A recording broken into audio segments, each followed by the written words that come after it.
Welcome to Mic Drop, the podcast where relevancy is irrelevant and we don't give a shit about your feelings.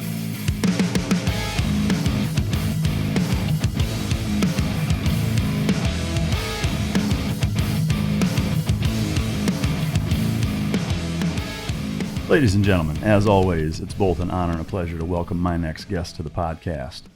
She has a BS in nutrition and dietetics from Baylor University.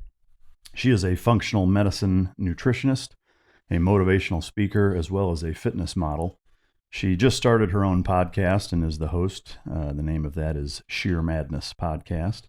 She hasn't had a carb in 3 years, and she burns more calories in her fucking sleep than I do working out. Please welcome to the stage, Rachel Scheer. Hey, Mike. Thanks for having me on. Thanks for coming. I appreciate it. I know, we've crossed paths before. I have some mutual friends in a few different ways, and we've been talking about getting this on for a long time. I've had, I've done an episode with just me doing it on health and fitness and kind of given my background and just kind of how I go about things, what I've learned over the years, as well as having other folks on. And with the amount of information out there, without a doubt, it's imperative to have a well-rounded, background and perspective to really bring the listeners, because there's so much information out there. I appreciate you coming on. Before we get started, I do want to mention a quick shout out to our sponsor, Origin Labs and Origin USA, maker of all of Jocko's products, as we've got sitting here on the table. Amazing organization that has sponsored us for a while now and will continue to do so, as well as looking at doing some joint stuff with them down the future with Trico. So I'm pretty excited about that. Also, teamdog.pet, Ritland.com, both of those places where you can sign up for my online training as well as all the products. So check those out. And while you're at it, choke yourself. All right. What is your favorite cheat meal? Favorite cheat meal? I definitely always gravitate towards Mexican food. If I could eat anything, it would probably be the loaded nachos with all the brisket and all the cheese, the guacamole, the sour cream. Can't say I remember the last time I had it, but that is definitely, yeah. I'm from Minnesota, so Tex-Mex was something that was new to me. Yeah. And when I moved here, I fell in love. Yeah. Do you have like a favorite spot? I mean, there's so many good ones here in the Dallas area. Is there a Tex-Mex restaurant that is your go-to? I can't say there is. I really like anything that's going to be more on the authentic side. So I like to find like the hole in the wall places that not a big chain that where most people wouldn't go to, but they just have really cheap tacos, things like that, where it's just amazing. And it's just a rare find. So not really anywhere specific. Just anywhere where it's worth a shit. For sure. Anywhere. What's the most embarrassing moment that you can remember? Oh my gosh. Most embarrassing moment. Okay. So this actually happened this year. I was in the middle of a nutrition consult, and I have some rap music on my phone from when I was a teenager. And there's one by Nicki, and it's a pretty provocative song, but I got finished with a nutrition consult, or I was in the middle of it. And it was a very serious talk, of course, talking about this guy's past and a lot of his struggles and hardship.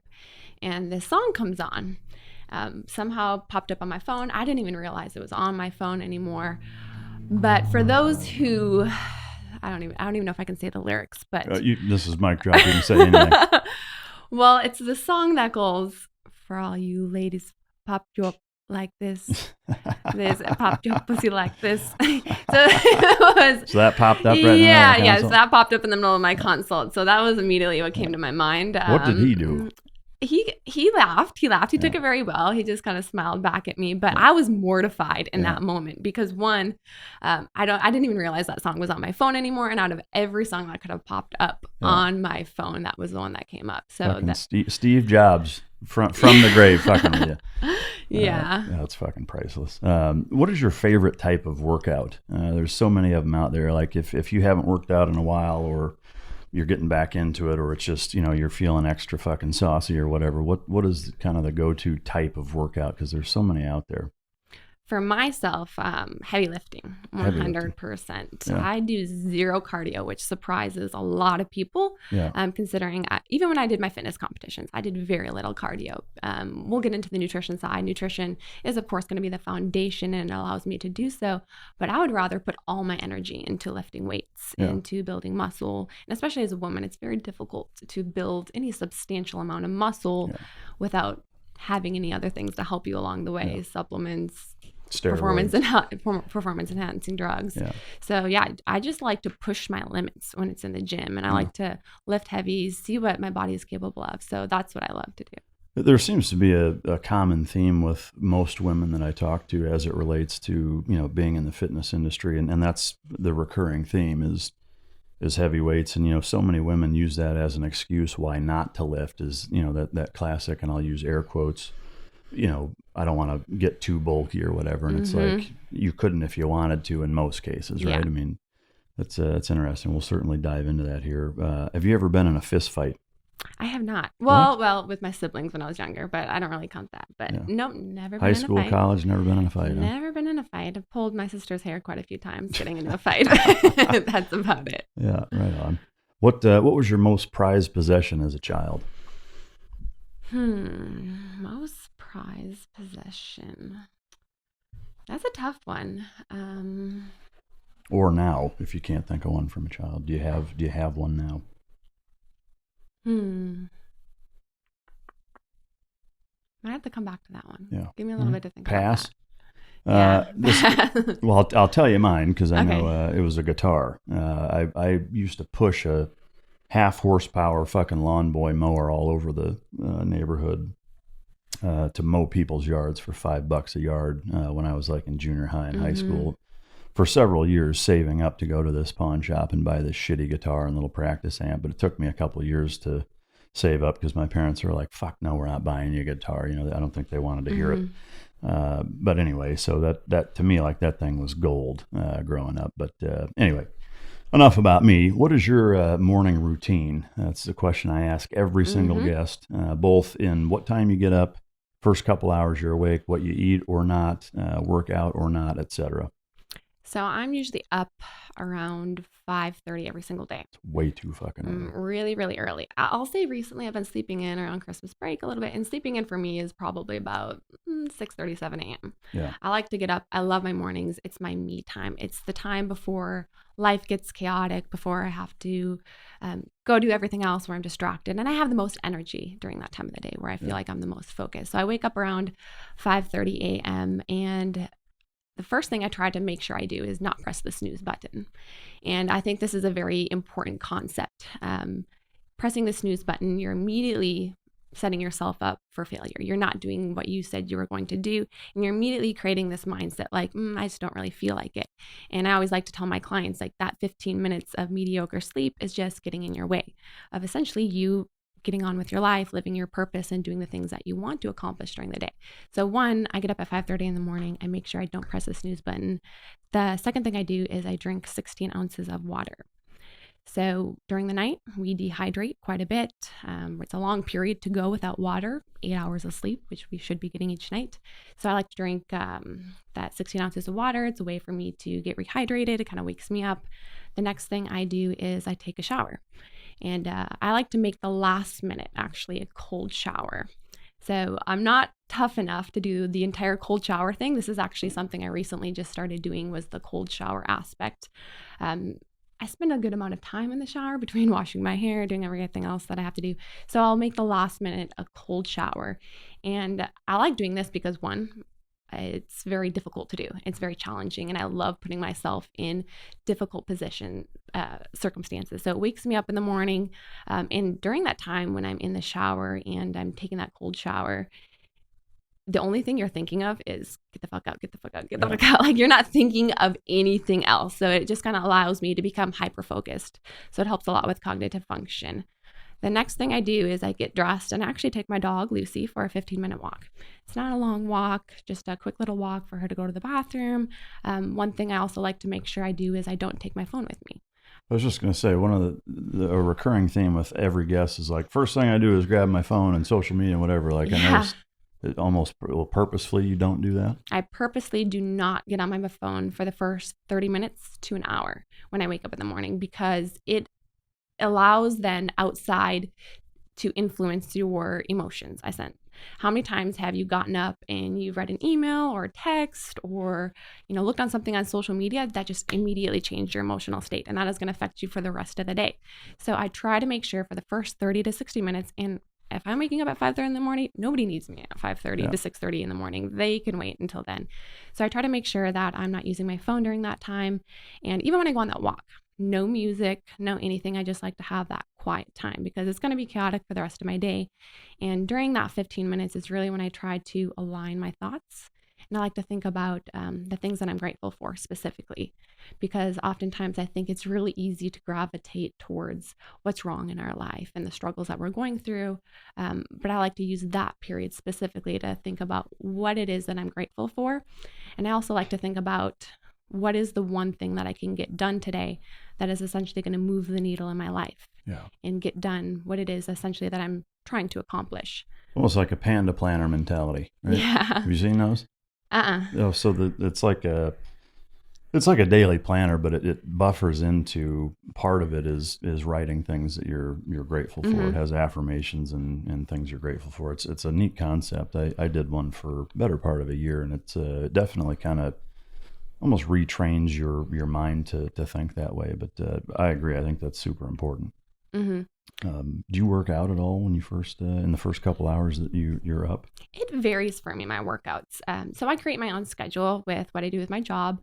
Sometimes I'll head into the office pretty early where I'm starting consults in which I don't get a workout in the morning time, but I still make sure I have enough time to do my whole morning routine. That's very important to me. It's very ritualistic for me. I have to have that time.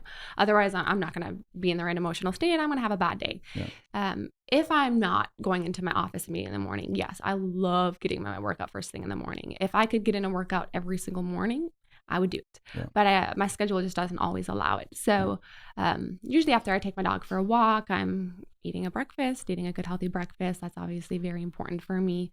And then I'm either getting ready to go into the office or I'm getting ready to go in for a workout. What does that breakfast look like usually? And does it vary or is it pretty standard? It's pretty standard. I've had eggs over easy probably for the past 4 years straight. And I don't get bored of it by any means. I love it. I think eggs should be a staple in the diet. And with the way we used to think, we would say avoid eggs, cholesterol, it's really bad for us. But an egg is essentially a perfect combination between protein and fats in the diet. So I always try to make sure I get some type of protein source in the morning. For me, it's going to be eggs. And I also get that healthy fat source through the yolks. I like to cook in either coconut oil or I cook in an olive oil, sometimes an avocado oil. And if I'm going to be doing a hard workout, sometimes I'll do some sprouted oats along with it, give myself a little bit more fuel in terms of carbohydrates. If I'm going to be a little bit more sedentary that day, maybe just going into the office to doing one-on-one consults where I'm on my butt all day, maybe I'll just stick with eggs. How many eggs? I usually do about 2 whole and 2 whites. In terms of the sprouted oats, I am curious about that. Tell me a little bit more about what those are, I guess, from a standpoint of, we'll say, compared to oatmeal or whatever. What is a sprouted oat? So sprouting is going to be in the most natural form, and they're going to soak it for a good while to help with digestibility. So grains are a bit more inflammatory to the body and they're harder to digest. So typically, if you ever look at the paleo diet, they're cutting out grains for most diet. And most grains have an outer coating that's actually a defense mechanism for that plant. So it is harder to digest and it can cause a lot more inflammation in the gut. I have a history of a lot of different gut issues. So for me, in order to digest properly and get adequate absorption, I like to choose sprouted grain type options. Well, that's interesting. I've got a bunch of different gut questions, but moving into the next phase, which we'll get into some of your past with gut issues, is I would like to talk about your childhood and just give the listener a little bit of backdrop and context as to who you are before we get too heavy into the weeds. You mentioned you're from Minnesota. I actually was going to ask that earlier, but I didn't because I wanted to unveil that here, I guess. But I heard a couple of long O's and figured you're somewhere from the Midwest because I'm from Iowa. So, what part of Minnesota and what was your childhood like? I was in a suburb off of Minneapolis, St. Paul. It's a city called Burnsville, but I grew up probably about 15 minutes from the Mall of America, if you're familiar with that area. I actually just had my 10-year anniversary for being in Texas. So I've been in Texas for about 10 years now. But yeah, I have a little bit of accent that people pick up on every now and then. Yeah, for sure. For sure you can hear it, especially if you're from there. You're like, wait a minute. You don't hear that a whole lot down here. But what was your childhood like in terms of the family, siblings, elementary, junior high, things of that nature? Anything take place that was super impactful on your life, relationship with with any of your siblings or parents? What was that like? Yeah, so that's an interesting topic. I'm the middle child. I have an older sister named Ashley, and I have a younger brother named Michael. And my parents were actually divorced at quite a young age. So, and for me, it's actually quite fuzzy. I'm not even completely sure of what age they were divorced with, just because of the circumstances that we were in. So my parents separated when I was at a young age, but they also remained together. So we all remained together in the same house for a very long period of time. So they were separated, but still, you guys still lived together? They were separated, but together. So it's a very, I'd say, dysfunctional situation. And the reason for my parents' divorce is my dad actually suffers from mental issues. So he's schizophrenic. And progressively throughout his life, it's gotten worse and it's gotten worse. But if you were to meet my dad to this day, you wouldn't really know meeting him. He's very, very functional. So can you give me an example of where it would cause issues? So there's always been things growing up that I noticed were off. He had trouble getting done simple day-to-day tasks like getting done laundry, paying bills. There was also a lot of social things that were quite a bit off, as well too. Ordering food from a menu could take him an hour to decide what he would want to order. So just things that were kind of just more off. But it became more aware when there was pretty significant life events would happen, which would trigger him, in which he would react in ways where he would lash out. Is that verbally, physically, both? It's been both. Yeah, it's been both. We had actually a fallout many, many years ago where he was seeing a woman and he was sending all of his money to this woman who he had never met. And my dad doesn't have a lot of money. He is on disability pay as well too. That's another story, but he had staph infection and got pretty severe and he lost mobility of his foot. So he was on disability pay along with being mentally ill, but he was seeing a woman online during that time and sending all of his money to her where he barely had enough money to pay the bills. So I made the bad decision to reach out to this woman and to tell her essentially back the fuck off. Yeah, like this is the situation, like with my dad, and just trying to make her aware. And he lost it during that moment because he viewed it as me trying to intervene with someone he was in love with, when this woman was essentially just using him for his money.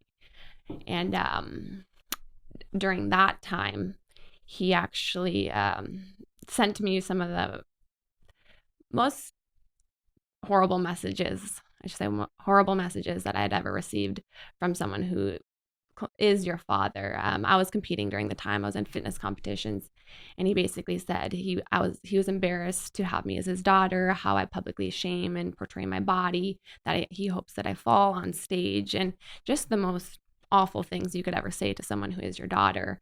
After that happened, I was seeing a guy at the time named Chase, and he sent even a death threat in the mail, threatening us that if we were to ever intervene with his love life again, that he would come to Texas and he would kill us. So then there was that. And then not only a week after that, my sister actually lived with him at the time in Minnesota, and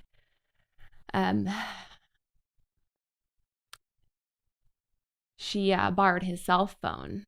And during that time, he thought she was trying to do something like interfere with his love life again, but she just was trying to borrow his phone. She didn't have her phone during that time.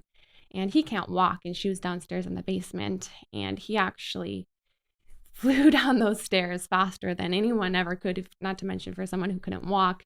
And he busted through that door, and he ended up beating her on her side pretty severely. Who was this? This was my sister, my older sister. Yeah. So. Jesus.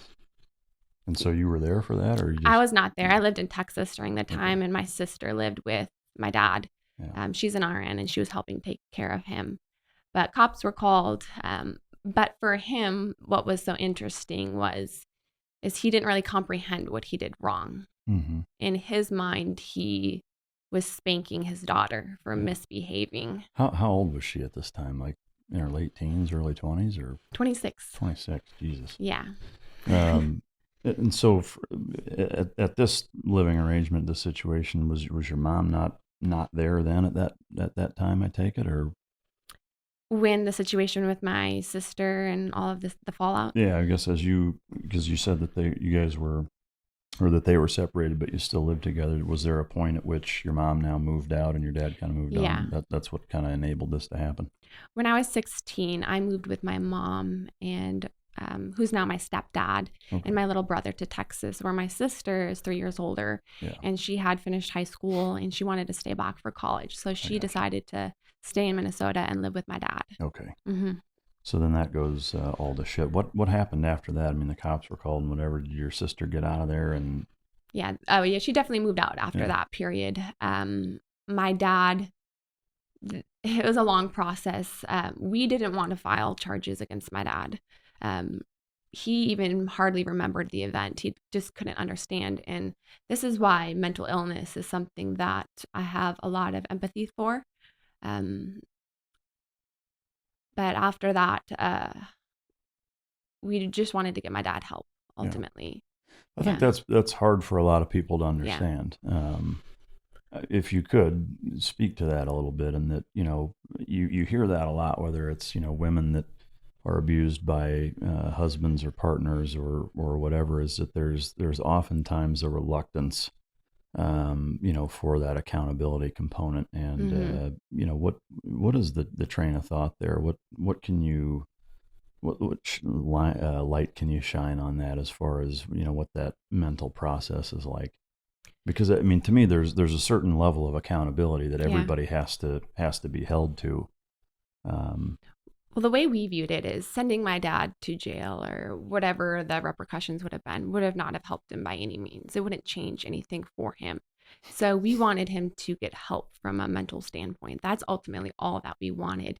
And for someone like my dad, trying to rationalize with him doesn't get you anywhere. Mm-hmm. Like, I agree 100%. Like, there are certain repercussions that we need to take. And for a typical person who can comprehend by being like, you can't do this, and going through the normal route, that may work. But sending my dad to jail, someone who's physically disabled, someone who's mentally disabled, that's just going to only send him in a further downward spiral. Yeah, I gotcha. So from that point on, is that where you basically had kind of the falling out with your dad? And have you talked to him much or at all since? I do talk to my dad. Yeah. There reached a point where my dad's health is only continuously declining. Mm-hmm. And I couldn't live with myself if something were to ever happen to him one day. Yeah. And I didn't have any type of a relationship with him. And that was the last memory that I had. So I do talk to my dad. He tries to bring up things. My dad's very much into conspiracies, end of the world. A little background on my dad. He was also a pastor growing up. So he's very religious. So a lot of his mental illness has also kind of gone in that direction with the end of the world and speaking to God and to demons and telling him to do different things along those lines, even at times. It's an interesting dichotomy for sure. But so I do talk to him when the conversations start going that direction. I try to steer it back and be like, look, I'm not going to talk about that. I'm not even going to go there. But, just having good conversations with him. How's your day going? Yeah. How are you doing? Yeah. How's your health? How's the appointments going? Sure. Like, that is something I do want to continue to have. Yeah. Oh, that makes sense. Growing up, I'm assuming that all of that environment coupled with what happened after you moved here has kind of led to where you're at now. What was kind of the transition from, starting to compete in high school. I mean, did you play sports, or how did you get to where you were interested in that kind of stuff, and ultimately what led you to go to Baylor and study nutrition and things of that nature? So I grew up as a gymnast and a dancer. Um, Things that I struggled with, though, I do want to talk about this as a kid. I had never been the best dancer.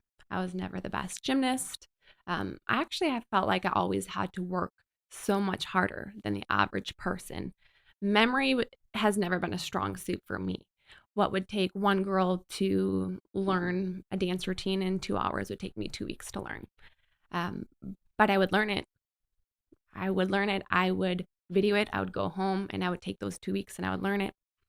When it came to school and academics, I didn't get the best grades, but I would spend that much more time than the average person just to get to where I was. So I grew up as an athlete.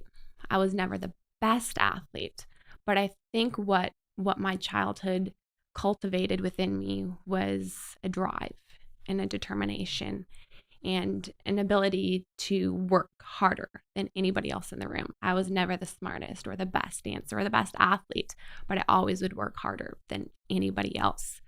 And when I moved to Texas, I always was very fascinated with the athletic side of performance. So when I went to school, I didn't know what I wanted to study immediately when I went to Baylor. I wanted to maybe get into healthcare. At first, I wanted to maybe become a doctor. But I was always interested in nutrition quite a bit. I was the person who, when would pick up a food or an item, I was reading the back of the labels. And then I would read different information and I'd go on and I'd Google. I'd be like, what does vitamin A do? What does vitamin B do? And I was just kind of a nerd in that way. I was always fascinated with it. And I think even watching my dad's health and more on the mental side of that kind of got me going more in that healthcare direction. So combined with my athletic background and then my interest in health, I kind of decided I wanted to study nutrition and dietetics. I mean, to me, that's a neat progression, and one that I think is really cool, that you don't see a lot of as it relates to the medical profession and nutrition. Mm-hmm. And there's such a fucking disconnect between those two things. It seems like in the medical fields, and pick one, the route or the path to get from where you're doing your undergrad, wherever you're doing it, and then ultimately specializing in, again, pick a field. There's so little nutritional training, in there that to me is fucking staggering, frankly. Oh, there's absolutely nothing. Yeah, I mean, if I talk to a physician about nutrition, they're not required to take nutrition, which blew my mind when I found that out. yeah. Yeah, I mean, to me, I don't know why there's such a disconnect. I mean, I think Western medicine is phenomenal at diagnosing things and figuring them out. Or if it's a mechanical or physical repair or fix, they're amazing at it, But there's so many things, most things, I think, that plague our society at this point are ultimately, nutrition related, and the fix is not surgery or medicine, pills, et cetera. And so it's just, to me, I don't know how you change that. How do you change that? I mean, you've been through, a degree program at Baylor. Do you think that there is a way for the big picture medical field to unfuck that problem? I do. And I think with this generation, we are becoming more accepting of functional medicine. And a lot of people listening may not know what functional medicine really is. We know Western medicine, but what is functional medicine? And the way I like to explain this is functional medicine is root cause based. Why do we have a problem in the first place? And what can we do to restore function? So I have nothing against Western medicine. I think it's 100% needed, but I think it's not always needed in every single case. So for example, let's say somebody comes in with chronic migraines. Traditional Western medicine, maybe they'll do some tests, but typically they're going to give them some type of a pain medication. They're going to send them on their way.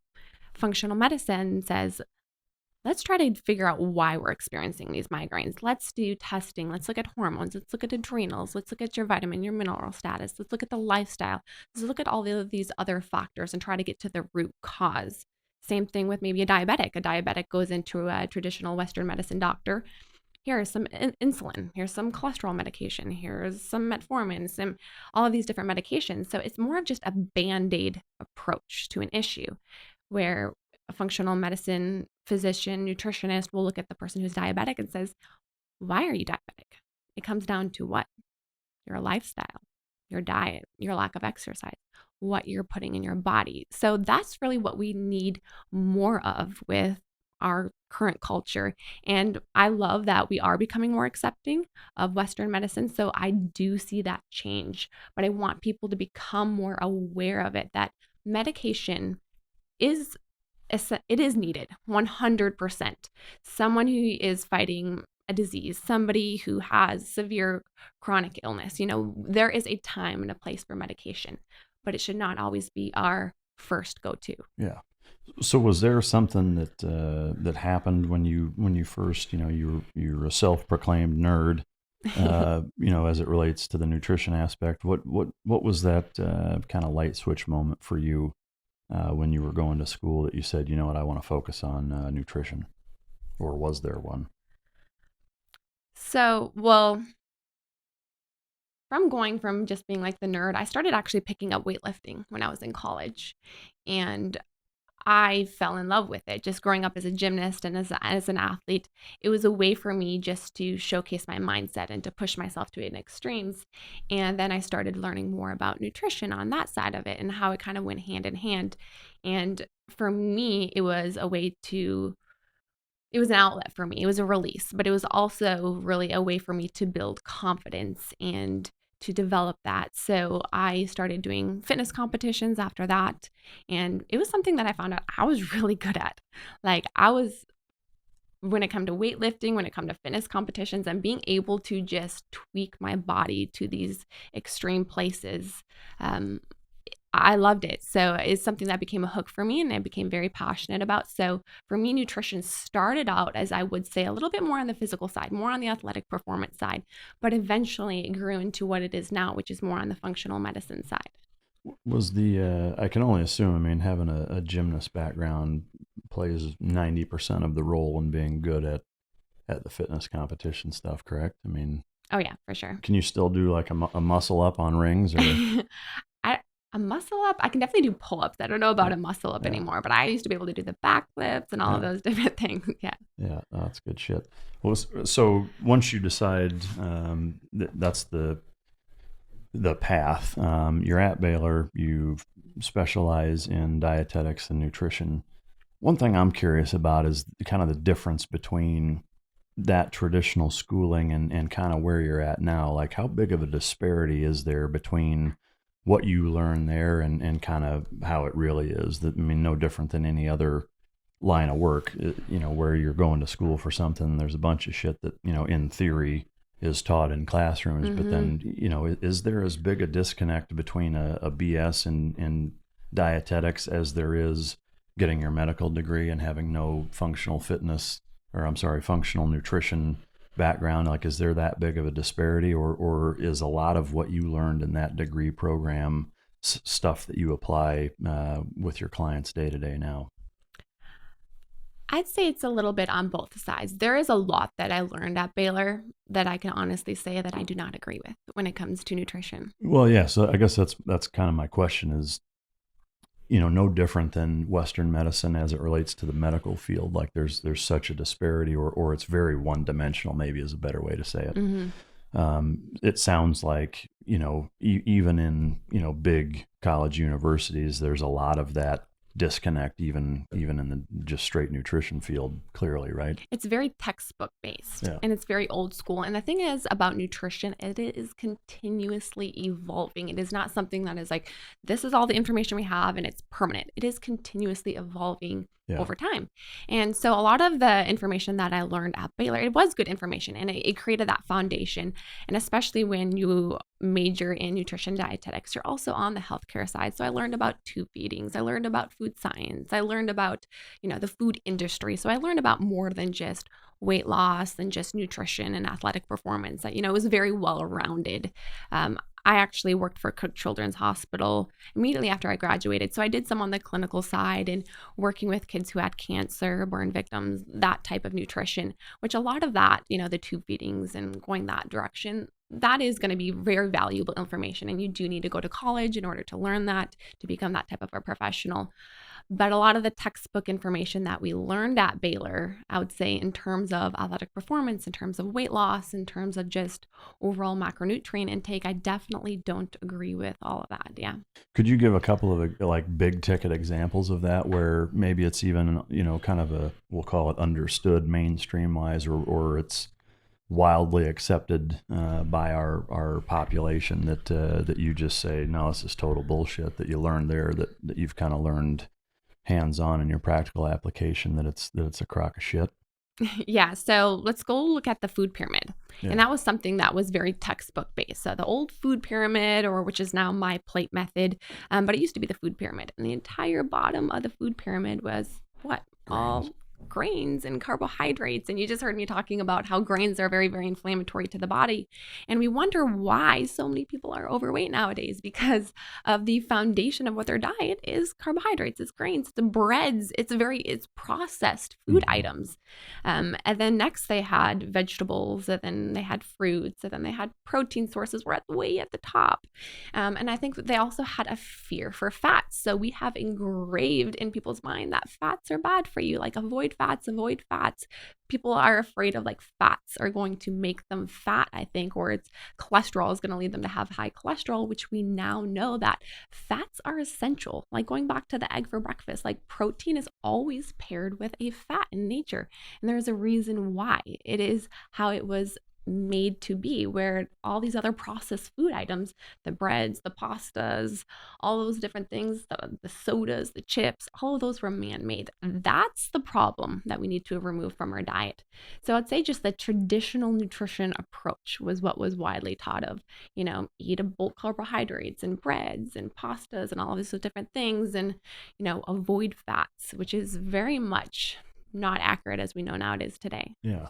It's interesting hearing that, and it's something that I've, in the last several years and really my whole adult life, like I've always been into, nutrition. I've guinea pigged myself trying just about everything out there, and I know what I feel like I've kind of learned for me what works, and I know, everybody's body is different, and that's one of the biggest challenges is, what works great for me may be terrible for somebody else, but in trying a lot of these different things, I've kind of come to that same conclusion. But, growing up basically in the 80s, and early 90s, where, the low fat craze, was really at its height. I mean, I remember people be like, fuck, you can eat all the Twizzlers you want. They're fat free, or pick anything that was low in fat. And they're like, you can have as much as you want. It's got no fat, and it's just like, if you look back to, where the food pyramid was then, and just the mentality of people with, low fat, high carb, sugar's fine,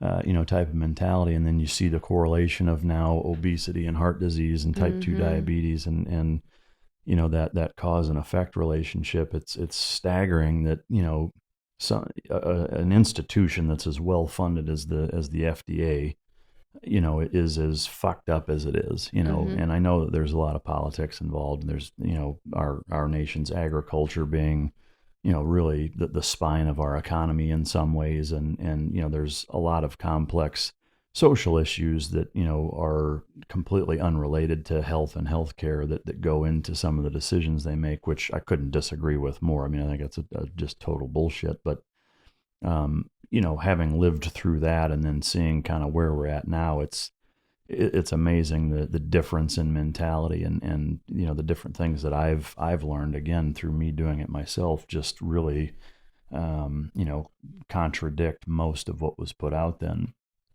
For you, pyramid aside, are there other things that you find now that kind of take the cake or at the top of the list in terms of people coming to you saying, well, isn't this true? And you're like, no, it's not fucking true. Like things that are hard for you, that you continually run into, that you're kind of swimming upstream on. I'd say number one is definitely the whole fat, avoiding fats. I can't eat that. It's bad for us, cholesterol. I'd say the amount of people that come in just wanting to try some type of a fad diet, whether it be keto diet, whether it be, intermittent fasting, which isn't really so much of a diet, but more of like a lifestyle. I like to explain that. But just the multitude of different types of fad diets that people come in with. And they're like, my friend did this diet. They said it was the best. It worked so amazing for them. I want to try it. What do you think about it? Yeah. And the way I like to put this is, if it's not something going to be long-term or sustainable, why are we doing it? Yeah. If it's not something we can keep with long-term, like all diets have worked for someone in some shape or form. Now, just pertaining to weight loss specifically, if that's what we're talking about, in order to lose weight, we need to be in some type of a calorie deficit. And all of these different diets, whether it be the Mediterranean, whether it be the keto diet, whether it be even the low fat diet, whether it be macronutrient counting, all of these are putting someone into some type of a calorie deficit. And they've all worked for somebody, which is why it's being advocated. So people come in with all these different type of diet fad crazes that they want to try. And I just say, look, if it's not going to be something that we can stick with long term, it's not going to be the best diet for you. But why do most people quit diets? Why can't they stick with them long term? They get on them for 4 weeks and then they just fall off and they quit. And it's of a couple of different reasons. One is what I just said, is it's not sustainable. To be on less than 30 grams of carbohydrates for the rest of your life on a ketogenic diet is not realistic. It's not going to happen. So if it's not something that's going to be sustainable, we're not going to be able to sustain it. Number two is if it doesn't make us feel good. So let's say we're carb counting, or we're doing, there's a lot of different meal plans out there that the point system of different types of foods, but you can eat pizza and you can eat burgers and you can eat all these different foods. And even if you do lose weight, if you feel like crap, if you don't feel good, you're not going to want to stick with it. Yeah. So the second most important thing is you have to feel good with that diet. So if you're not feeling good, if you feel like crap while you're doing it, so let's say you're even starving yourself to some extent in order to lose weight, you have low energy, you're chronically fatigued, you're gonna not want to stay on it, and you're gonna end up eating a bunch more food again, and you're not gonna want to stick with it. So if it's not long-term and sustainable, if you feel like crap doing it, those are I would say the main two reasons why people can't stick with their diet long-term. So going back to your question, fad diets and people coming in wanting to try something that they've heard have worked in the past. Yeah. I can only imagine. So that leads to my next question of, in terms of the process, because everybody is different, everybody's goals are different, the way their bodies respond. What is your approach, I guess, in terms of looking at somebody and saying, okay, whether it's weight loss or whatever, do you have kind of a protocol that you start everybody out on at first, to kind of, whether it's an elimination diet, to see, hey, let's hit the reset button and then we'll slowly add things in? Or like, what does that look like? If I come into your office, you don't know me from anybody, and I say, hey, I just want to be fucking healthy, I feel like shit. I'm assuming, can you walk us through kind of that process of what that looks like? Yes. So there are certain nutritional principles that apply to everybody. And then from there, I tailor it into them specifically. So let's say you come in and your goal is just weight loss related. I'm going to create a nutrition plan for you, but those nutrition principles are going to apply to the other person who is going to lose weight. Now we're going to tweak it essentially to how much energy your body needs, how much carbs, how much fats, how much protein. But what I mean by the nutrition principles, the types of food that we're going to be eating. Now, if you have a specific health concern, so if you come in, let's say, and you're diabetic, or you have a specific gut concerns or hormonal imbalances, yes, the food types may vary a little bit that way. But typically, the nutritional principles that I apply to most people revolves around just focusing on real food and whole food. I try not to overcomplicate it too much. It's not like I'm having anyone do any fad diets with low fat, high carb. I don't take any of those approaches. I say, let's just eat real food. And oftentimes, a lot of people don't know what real food really is. Like, you ask them, what is real food? Well, it's unprocessed, it's unrefined. It can be local and organic. Now, it doesn't always have to be organic, but we'll talk a little bit about that. And then from a protein standpoint, it's grass-fed, wild-caught, and pasture-raised. It's food in its most natural and wholesome form. So what this does for most people is it cuts out all the crap. It cuts all the processed food, the artificial foods, the chips, the popcorns, the sodas. And if most people would do just that, they would feel a hell of a lot better, and they would lose weight in the process by just making that change, by just eating real food. Now, if someone's struggling with portion control and we have them on a very much of a whole food diet, we may need to talk a little bit about that. We may need to talk about calorie counting. If you're an athlete, maybe we need to gear it towards how much protein you specifically need during the day.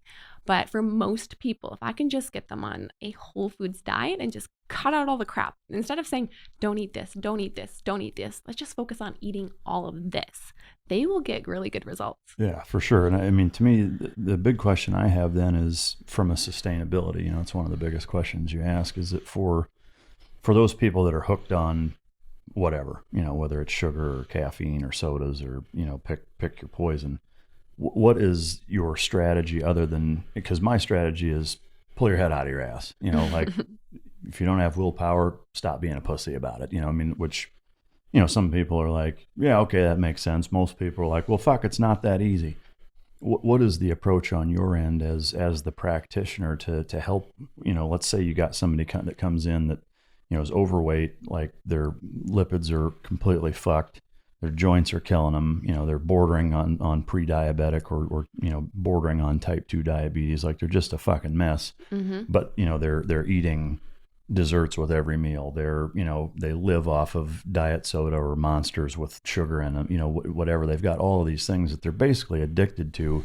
Do you take, or is there a staggered approach to slowly do it? Do you approach it cold turkey? What is the mechanism with which you try to arm them with the tools to be able to get through that? Because I can only assume, I know for me, like there's certain things that are, I won't call them vices, but I damn sure enjoy. Mm-hmm. That, even if I haven't eaten them for months and I decide, I'm going to have a cheat day on Sunday and go to a movie and just get fucking stupid. The next couple of days, I feel like shit, but now I crave that. How do you deal with the people that just can't stop eating the bullshit? And going back to what you just said, it is addiction. Sugar, those types of foods, I like to call them hyperpalatable foods. It's a food addiction. So hyperpalatable foods that combine salty, sweet, savory, all in one, and we just can't stop eating it. So when we switch to a whole foods diet, so do you enjoy steak? Yeah, that's about all I eat. Yeah, steak. And most people will eat steak, maybe with some vegetables, and they'll enjoy it, but they're not going to overeat it. They'll stop eating. They'll listen to their body's satiety when they're full. Now give someone ice cream, give them chips, give them popcorn. They will override their body's satiety signals because these hyperpalatable foods do that. So you can just keep eating it and keep eating it and keep eating it. And because of the addiction between the hyperpalatable foods and it being very much usually sugar-based, processed foods-based, it's just going to spike your blood sugar. Spikes insulin within a couple of hours. We're going to get the blood sugar drops. We're going to get cravings again for those exact same foods. And it's just a vicious cycle over and over and over again. So for a lot of my clients who come in and they have, let's say, sugar addiction, or they have a lot of those foods addictions, one, we need to cut it out. We need to cut it out for 20 days. And having it every now and then is not a big deal, but for somebody who is going to be addicted to it, we need to cut it out cold turkey 20 days. And it is going to suck. You're going to actually probably feel a little bit worse in the process doing so because you're so addicted and dependent on sugar.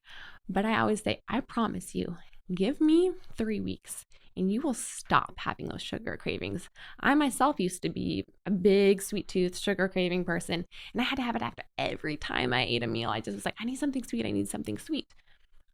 Cut it out. Gave myself 3 weeks.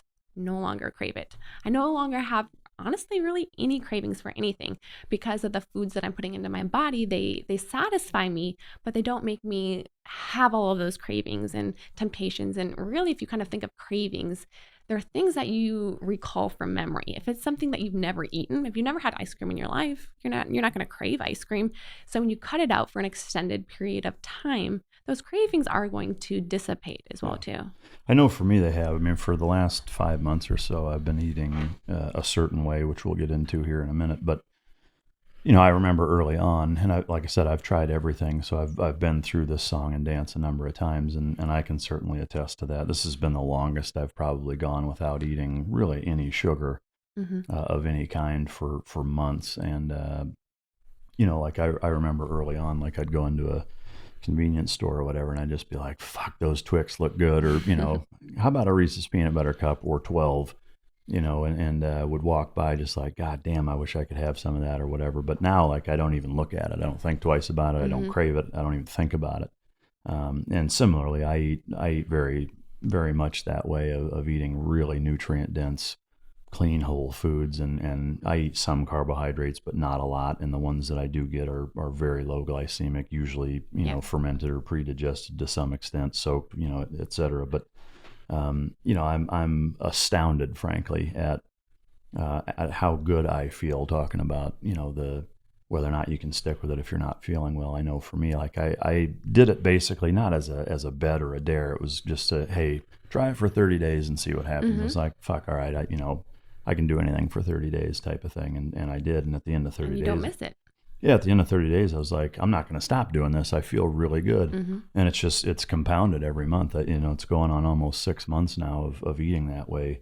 And I feel the best I've felt probably in my adult life. It's really amazing to me how big of a difference it's made, especially, in my 40s and having been injured a number of times. And, the mileage I've put on my body being a SEAL for 12 years and multiple deployments and all of that stuff, certainly is not easy on one's body. And then, for the last 10 years, getting in a bite suit and working with dogs that are 80 pounds that are fucking you up, and, the damage that my body's taken from that, I'm at a point in my life where if I'm not being really smart about what I do and what I eat and things of that nature, I'm just not going to be able to continue to do what I do. So it's out of necessity at this point. But I do want to talk about, going back to your philosophy a little bit. So that basic nutrition kind of, plan or pipeline that you get them on that. From there, is it usually an instance where now, depending on what their goals is, you'll introduce certain things? And I'll tailor it specifically. So if someone is diabetic, we probably need to reduce a lot of their carbohydrate load because they're going to be very carbohydrate sugar resistant. So we do need to lower that. So I can tailor it now to specifically to what their health needs are. Like an athlete, they're going to need a higher protein intake. So let's tailor it to that. Maybe someone comes in with some very specific symptoms as well too.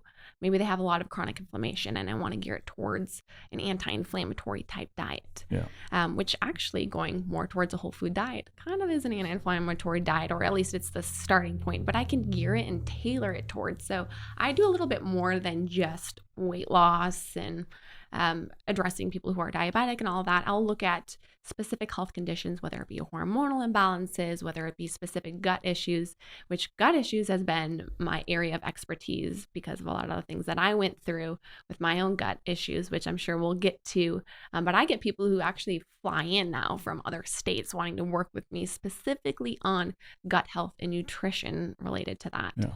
Well, since you brought it up, I would like to get into it. I know that, the things that I've learned over the years, and most specifically in the last few months, about just gut health and the proper biome balance and leaky gut, how it starts and what contributes, something as simple as heartburn and, low stomach acid typically being the cause for a lot of digestion problems, including heartburn, which is counterintuitive until you understand the whole process. But I would love kind of a 101 on gut health, starting with, why you're so interested in it as it relates to what you went through with it.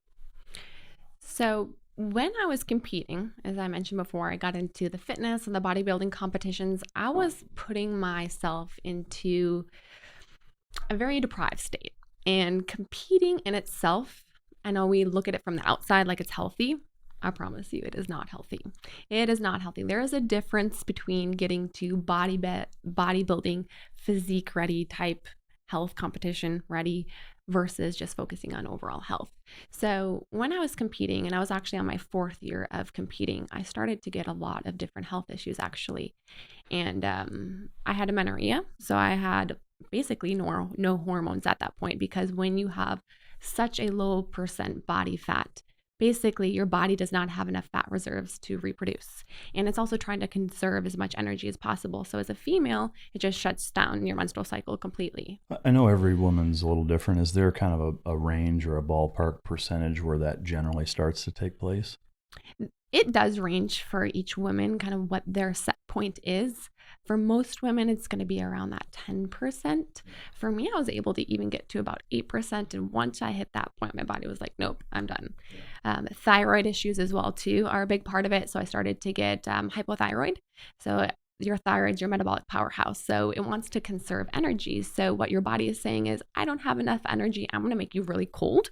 I'm going to make you really tired, and I'm going to conserve as much energy as possible because we do not have enough energy coming in.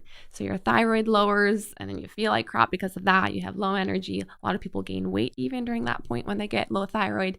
And then the last part was gut issues as well too. So your body is in a very catabolic state. Catabolic meaning it breaks things down.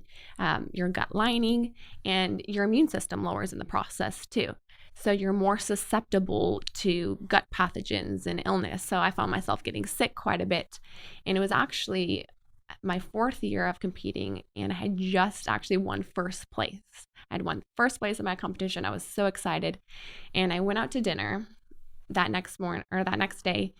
And I remember coming home and I'm like, I feel awful. And I had just eaten a normal meal, normal by just going out to eat standards, not my typical meal prep chicken and like food I had been eating for the last, 3 months. So I ate a normal meal, and I just remember laying in bed that night and I'm like, something feels so off.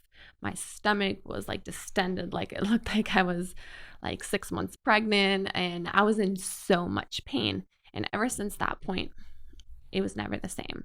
And after that day, like I can look at that very moment in time where just something changed. And there was a lot of things going on in my life between doing the fitness competitions and the stress that I was putting on my diet. And even my diet wasn't even good at that time. Like I was doing so many pre-workouts and artificial foods because you were staying in such a low calorie diet. You just wanted to get anything in that would kind of keep you somewhat satisfied during that time. So from that outside perspective, I may have looked healthy. I had, the 8-pack abs. I was shredded beyond belief. I'm up on stage. I'm winning first place. I felt like crap on the inside. And then I started to get all these gut issues. And it was a long road after that. And I could no longer eat anything anymore, actually, without being in pain. It became that severe. Sorry to interrupt. What was when you say gut issues, can you pinpoint, was your gut lining fucked up? Was your bacteria off? Both? I had a lot of different diagnoses. So it took a while for me to get a proper diagnosis as to what was going on. At first, I was told I had pancreatitis by one doctor, which isn't even gut related. Someone thought I had celiac disease. I mean, there were so many different misdiagnoses, but I know what I had was the chronic bloating. I had the distension. I couldn't go to the bathroom anymore, which is usually a byproduct of when you're in a deprived state, your body's slowing things down. I had a lot of different. And just the pain, I would say that was the most debilitating part, is every time I would eat, I would be in severe pain. All I wanted to do was go lay down. Yeah. So it affected my quality of life tremendously. And I had all these misdiagnoses, and I'm like going from doctor to doctor. I ended up doing endoscopy, colonoscopy, CT scan, MRI. And eventually they just said, you got IBS. You have an irritable bowel. And I'm just like, I'm losing like an incredible amount of weight, not to mention I was already so lean because I had done those fitness competitions. So this just like sent me in a downward spiral, even into a worse place, because now I couldn't even eat food and I couldn't retain the nutrition. One of the things that I don't think most people realize either, and I'm curious at that point, is the correlation between really bad gut health and that link to mental health. Oh, yeah. Did you find that it was in your head fucking with you too hard at that? 100%. Yeah. And is my assumption that, most mental issues that exist today, I'd say overwhelmingly are related to shitty nutrition and bad gut health? Yeah. Over most of your body's serotonin is produced in the gut. Yeah. So you can imagine if you have a compromised gut, how that is going to affect everything. Your mood tremendously. Think about times when you've been stressed and how that affects your bowel habits. People get that uncomfortableness in their stomach. We have what's called the gut-brain axis, and they're highly intertwined between each other. So people who have gut imbalances, whether that be gut dysbiosis, SIBO, leaky gut, intestinal permeability, Crohn's, ulcerative colitis, more inflammatory conditions, they tend to have a lot more neurological issues, chronic anxiety, depression, mental illness as well too. Yeah. So we're learning more about gut health though now, and the role that it really does play in our neurological health and our immune system and our hormones. It plays a role in everything, really, a lot of our bodily functions. Yeah. So at that point, you or they kind of come to the conclusion that you have a cranky stomach. Yeah. What did you do to fix it? And I hate that term, irritable bowel syndrome. Yeah. I hate that term beyond belief because it's not a diagnosis. Yeah. It's an accumulation of symptoms. Someone who has cramps, could be like, oh, you have an irritable bowel. For me, I couldn't eat anything. I was like laying in bed all day in pain. I'm losing tremendous amount of weight. I'm like, I think it's something a little bit more severe with an irritable bowel. I actually ended up going to the Mayo Clinic. It became that bad. They did a lot of different genetic testing on me. But actually, I have to rewind a little bit.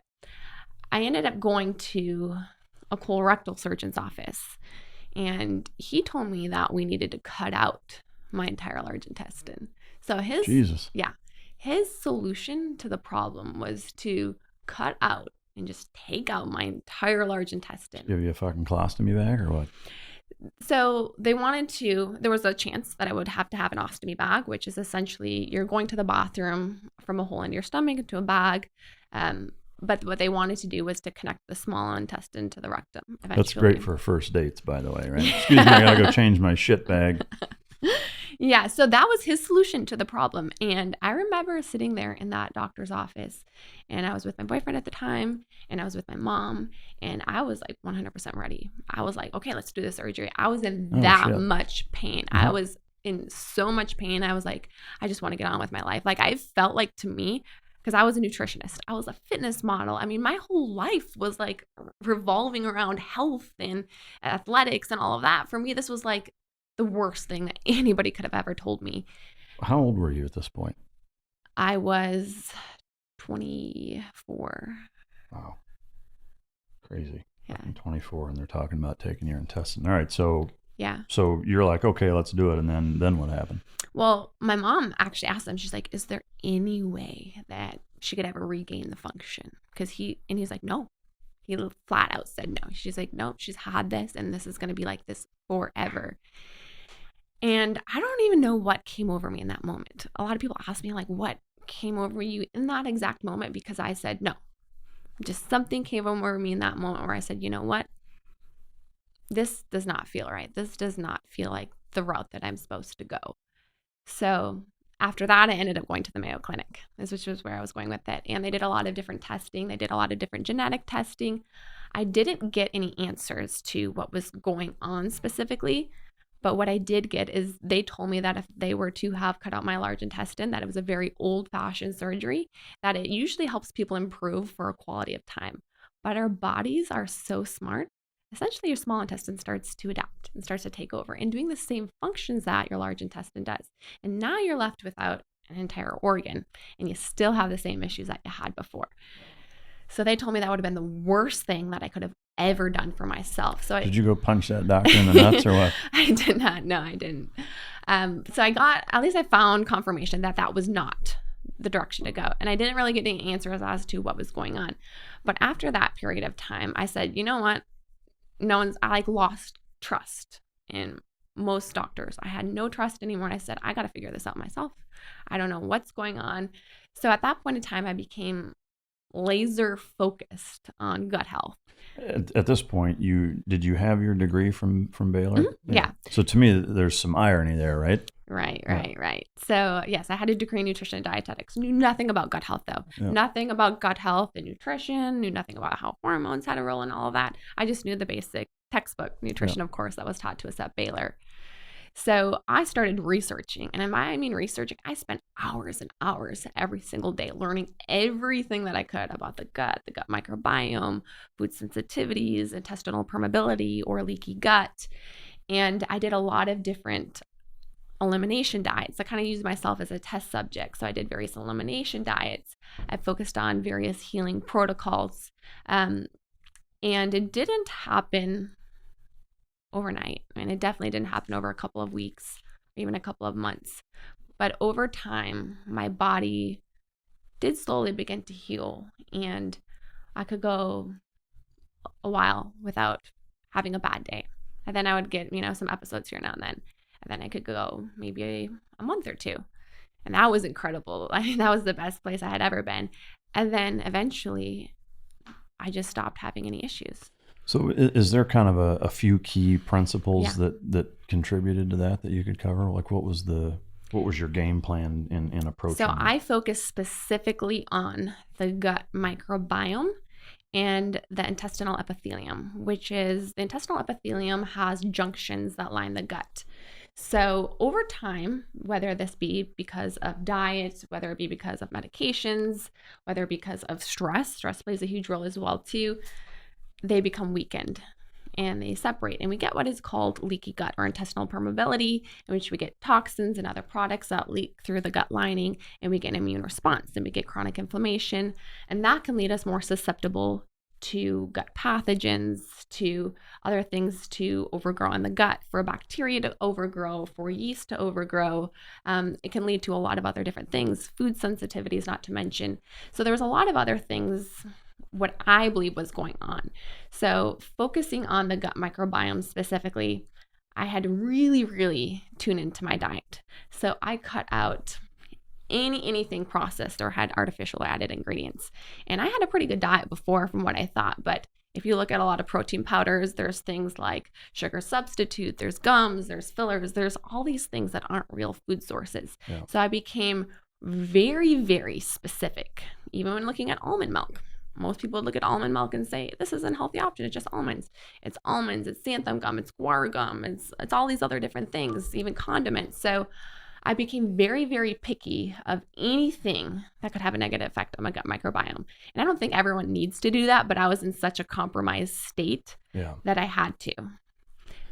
And so with that, one of the things that I know, if you look at kids today, and, I have 2 kids that, as they get older, just seeing the things that tend to plague our children, the next generation, and there's so many things that exist now that just didn't fucking exist when I was a kid, primarily with like food sensitivity / allergies. And one of the things that I've kind of learned, which it sounds like, and correct me if I'm wrong, that you just confirmed, is that, the unhealthy gut or a leaky gut, now when you eat things that you're not supposed to be eating on an already compromised gut, is that those gently leak into your bloodstream, and now your bloodstream treats it as a foreign body and then develops antibodies. And so now you've got all these kids that, you're allergic to whatever. And actually you're not, your stomach's fucked up and your body thinks it's allergic to it. Is that exactly a good synopsis? Exactly. So with that, I mean, to me, it's at a point where when I look at, again, their friends and just other, people, because having kids in that age range, you're around a lot of kids and other parents that, my son has this, has that. To me, it's an epidemic. It's at that level in our society. And I think probably most Western societies can say the same thing, is that we are at a point which, to bring politics into it a little bit on the healthcare side, is that, there's not, and this is something I've talked with a number of guests about, is, healthcare is a huge political football that gets fucking, batted around. And the reality of it is that until we fix this fucking problem, there is no formula on the healthcare side that works to make it affordable, because everybody is so fucked up that there's not a viable option. And so to me, like from your standpoint and having this as a profession, what is the answer, or how do you communicate and educate the public, especially when there's stuff? I want to talk about Game Changers. I don't know if you've seen that or not, the Netflix special that it's about veganism. And it was like What the Health? Yeah. Similar to that one. I didn't see that one. I've heard of it, and the Game Changers one, it's done by James Cameron of, Titanic and Avatar, and Arnold Schwarzenegger, 2 powerhouses in the industry that, I've had a number of people that have seen it and be like, dude, I'm switching to vegan. I saw this thing. I'm like, dude, it's a fucking 2-hour infomercial. I do want to talk about, since you haven't seen that, just veganism in general, but there's so much misinformation out there that you're battling against. And the irony of all of it, to me is that none of it is results driven. Like everybody I know that has been an extreme, whether it's vegan or on any spectrum, that doesn't have a balanced whole foods approach like you're talking about, look like shit. They feel like shit. They perform like shit. Yes, there are handfuls of outliers and anomalies that exist that are exactly that. They're genetic mutants that for whatever reason do really well on some specific thing that's way the fuck out in left field that most people it'll kill them or almost. But like that's the one example they'll use. Say, well, see, this guy is a fucking bodybuilder and he's a vegan. It's like, okay, well, switch everybody else to that, and I think you'd see a big fucking difference. So my question is, as I draw this out as long as fucking possible, is how do you compete with a society that's just spoon fed so much bullshit that's either has political ties to it, economic ties, and that they don't want to fuck up the economy, or it's a marketing campaign of some multi-billion-dollar corporation that doesn't want to see their profits go away. How do you fucking leverage the real knowledge against all of that other bullshit and white noise and actually make yourself heard so that you can enact some sort of realistic change?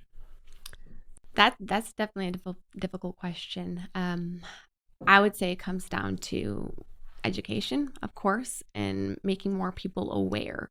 But yeah, I mean, how do you do that? I mean, because to me, that's the hard part is that, I mean, other than just setting the example and hoping people say, how the fuck did you get to that point? But how do you educate people when there's so much other shit out there that's overriding it? They're like, well, no, I saw this thing and, Arnold Schwarzenegger produced it. It's got to be accurate, and he was a bodybuilder and now he's a vegan. And it's like, well, he didn't eat that way when he was competing, like he may eat that way as a fucking 75-year-old guy. But anyway, I'm not trying to get off on a tangent, but it seems like it's so difficult to, that's the key with everything is educating people. But how do you do that?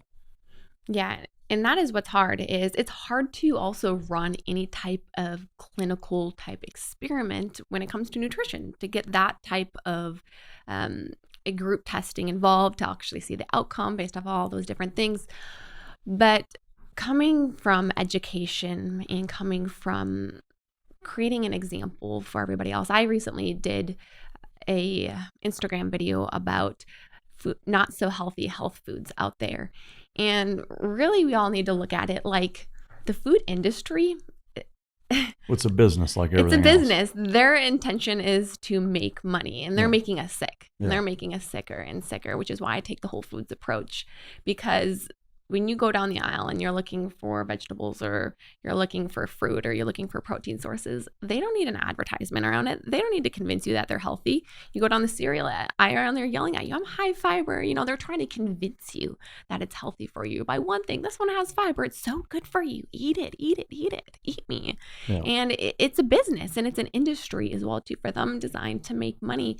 And as soon as people can realize that, now figuring out how we can do that, now that's another question, which is I'm still trying to figure out, which is why I talk about it so much on my platform and trying to educate people. And I'm doing it one-on-one with my clients, of course, and getting back to just a wholesome diet, getting back to their roots and also educating on all of the issues that it's causing.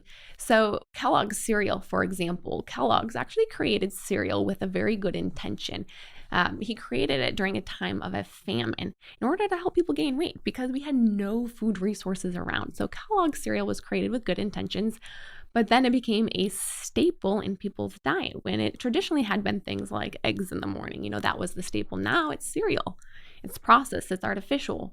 And then we're having all these other chronic illnesses coming about because of all of these foods that are processed, are artificial, industrial seed oils, vegetable oils as well too. All of these weren't around until recently. Yeah. So a couple things. You mentioned fiber, vegetable oils, and there's some controversy with Kellogg in that the original Kellogg, on top of what you mentioned, is that there was also some weird religious undertone with that fucking guy about he was almost a sadist in terms of not wanting people to reproduce and he was really anti-sex and all this weird shit that was part of the reason why he was a vegan basically and died at 53 of a bunch of fucking problems. But anyway, that's a whole nother topic. But there are a lot of tie-ins with with food, almost like religion. With a lot of people, yeah. like the way they eat is part of their identity. It's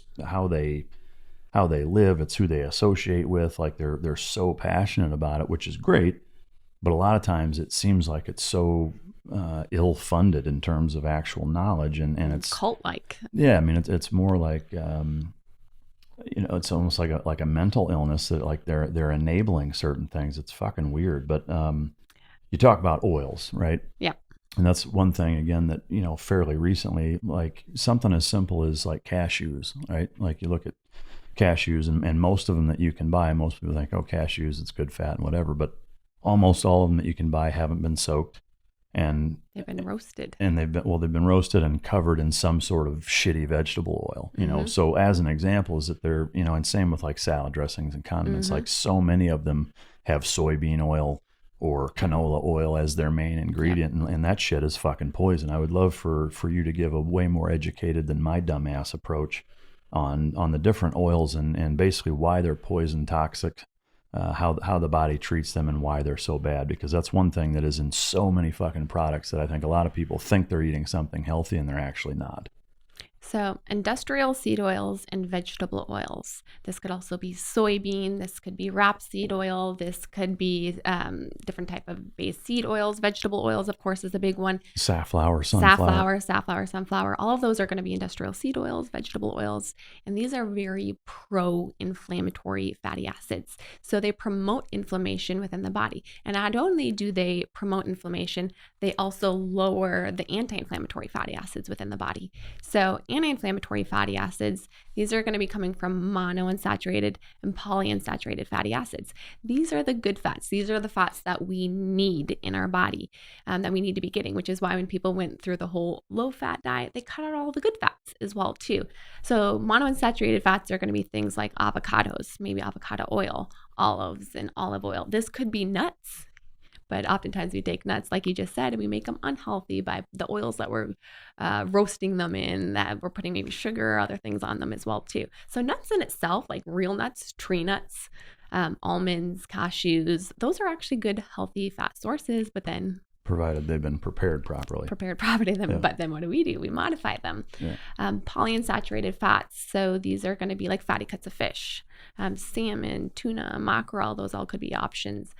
This could also be walnuts. This could be sesame seeds, pumpkin seeds. So these are all fats that are anti-inflammatory. So they're high in omega-3s. So these decrease inflammation within the body.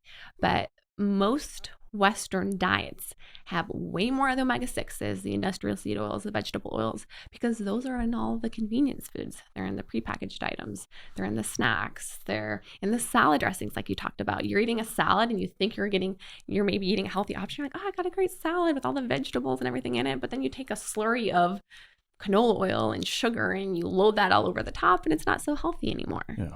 So with that, specifically on the vegetable oils, I'm assuming that why most companies are using that is because it's way cheaper than healthy oils. Is that? It's cheap. Yeah. It has a high cooking temperature as well too. So most restaurants are going to be using them for cooking. Yeah. The two other things I wanted to talk about were fiber and sugar. Obviously, sugar is on the same level or in the same vein as vegetable oil in terms of it's basically fucking poison. Similarly, like so many things that we grew up with or that we really like to indulge, are basically all that, whether it's Christmas cookies or cakes or pies or fuck whatever. Do you take an approach that, once you get to a certain level of your kind of where you're at, hey, it's okay to still have that stuff occasionally, like your gut can handle it now? Yes. It's not, is there a once a week, twice a month, is there kind of a guideline you try to give people to say, once you're where you want to be, here's how often I think it's okay to still splurge and have that kind of shit? 100%. So this is about the majority of the time. Yeah. It's about being consistent. It's not about being perfect. So if the majority of your diet is whole foods diets, it's a lot of healthy fats, anti-inflammatory fats, it's fruits, it's vegetables, it's pasture protein, that's grass-fed, wild caught, it's all of that. And then you go out and you have some ice cream, you go out and you have a piece of pizza, that's not going to have any negative effect on your body. I mean, you're going to be just fine. So I kind of like to think of it as that 80-20% rule. Yeah. And realistically, I probably give my clients about 1 meal per week. And I Yeah. say actually use that as motivation to keep you on track during the week. So that can actually have some positive influences as well too. Because if you are perfect all the time and you never indulge in anything, I mean, it's going to be boring, number one. Yeah. And social events revolve around food. Last night was Christmas. On Christmas Eve, I had a little bit of ice cream. I had a little bit of dessert. Do I do that all the time? No, I don't. But does that set me back? No, it does not. Do you find that night or the next day that you feel a little shitty from that stuff? Because I know for me it does. Like I've gotten to a point where I've gone so long without that stuff. I went to a movie a couple nights ago and I was like, you know what? For 5 months I've been eating, very, very strict. I was like, I'm going to eat whatever the fuck I want. And I got a pizza, a fucking Angus hot dog, a large popcorn, and 2 bags of Swedish fish, and I ate all of it. And I felt like absolute shit later that night and half the next day, like bloated and just horrible. It's within a day or two it's gone. But do you find that same thing, like to the point where it's almost like, I don't even want to fuck with it anymore? Yeah, you realize when you start eating whole foods and you start introducing the sugars back and a lot of those other processed food items, you really, really, really do notice the difference as well too. So yes, 100%. I had some ice cream. I had some things I probably wouldn't have normally eaten out to eat on Christmas Eve all day yesterday. I wasn't feeling my best. I felt bloated. I felt fatigued. I was tired. I could definitely feel the difference. Yeah. But it's not going to set you back where it's taking you on the bad path and resetting everything. It just makes you feel like shit for a few hours or a day or two or whatever. Yeah, it's going to make you feel pretty crummy the next day. It's not going to affect you from a long-term health standpoint. Fiber is something that, again, this is something that, I'm not going to claim to be an expert. That's why you're on here. But a lot of things that I've read, research-based articles on, how most of the time, if you're eating a certain way, number one, you shouldn't need to eat anything that has extra fiber in it. Mm-hmm. But also when you're not taking in, or if you're taking in external sources of fiber where it's, disproportionate, out of balance, whatever, it's actually really hard on your stomach. Mm-hmm. Takes forever to process, ferments in your gut, makes you bloated. Like the whole fiber recommendation is something that's way off. Mm-hmm. Can you speak to that? So fiber became such a big deal because of the fact of the Western diet and the lack of the fiber, because it was all processed foods that had zero fiber in it and people weren't getting enough fiber. So it became something that we needed to advocate for because we do need fiber within our diet. And if we're eating a whole foods-based diet, we're getting a lot of fiber from the fruits, from the vegetable. So there's 2 types of fiber. There's insoluble fiber and there's soluble fiber. So the way I like to explain this is with an apple. The outside of the apple, the skin, is an insoluble fiber. This you cannot digest. It just passes through you. It adds bulk. It helps with transit time of your overall stool, as I'd like to put it. You can say shit on here. The inside part would be the soluble fiber. So we do digest that as well too. But both of them are needed. We need fiber within the diet. Essentially, it's going to help with the digestion. It's going to help us be full and satisfied. It's going to help with blood sugar control. So we do need to get adequate fiber, but too much fiber, especially for someone maybe who has gut issues, IBS or compromised gut, can actually do the opposite because fiber doesn't have calories with it. So we do not digest fiber and absorb any calories for it. So when a lot of people are doing carb counting or net carbs, what do? They subtract the fiber out because there's no actual calories associated with the fiber.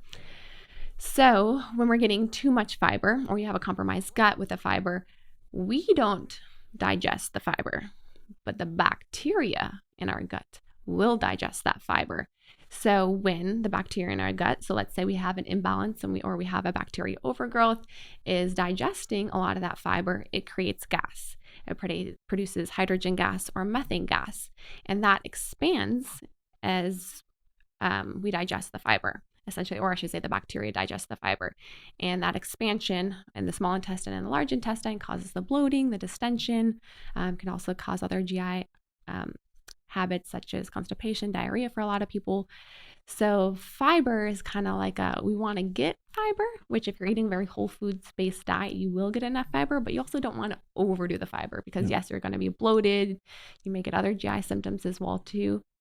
Well, I guess one thing I'm curious about, even on the healthy side, is I think there's an understanding or a perception, we'll call it, that you should be eating a shitload of vegetables and fruit. Mm-hmm. And to me, again, I'm just basing off of my experience and some of the things that I've kind of learned, I guess, both through text and also just trying it myself, is that like I still eat a little bit of vegetables and very little fruit. I don't eat a lot of fruit anymore just because it in my opinion, like it's so far removed from what it was even 100 years ago that it's really not fucking fruit anymore anyway. But as it relates to your pancreas and insulin spike, but even on the vegetable side, like I still don't eat a lot of them.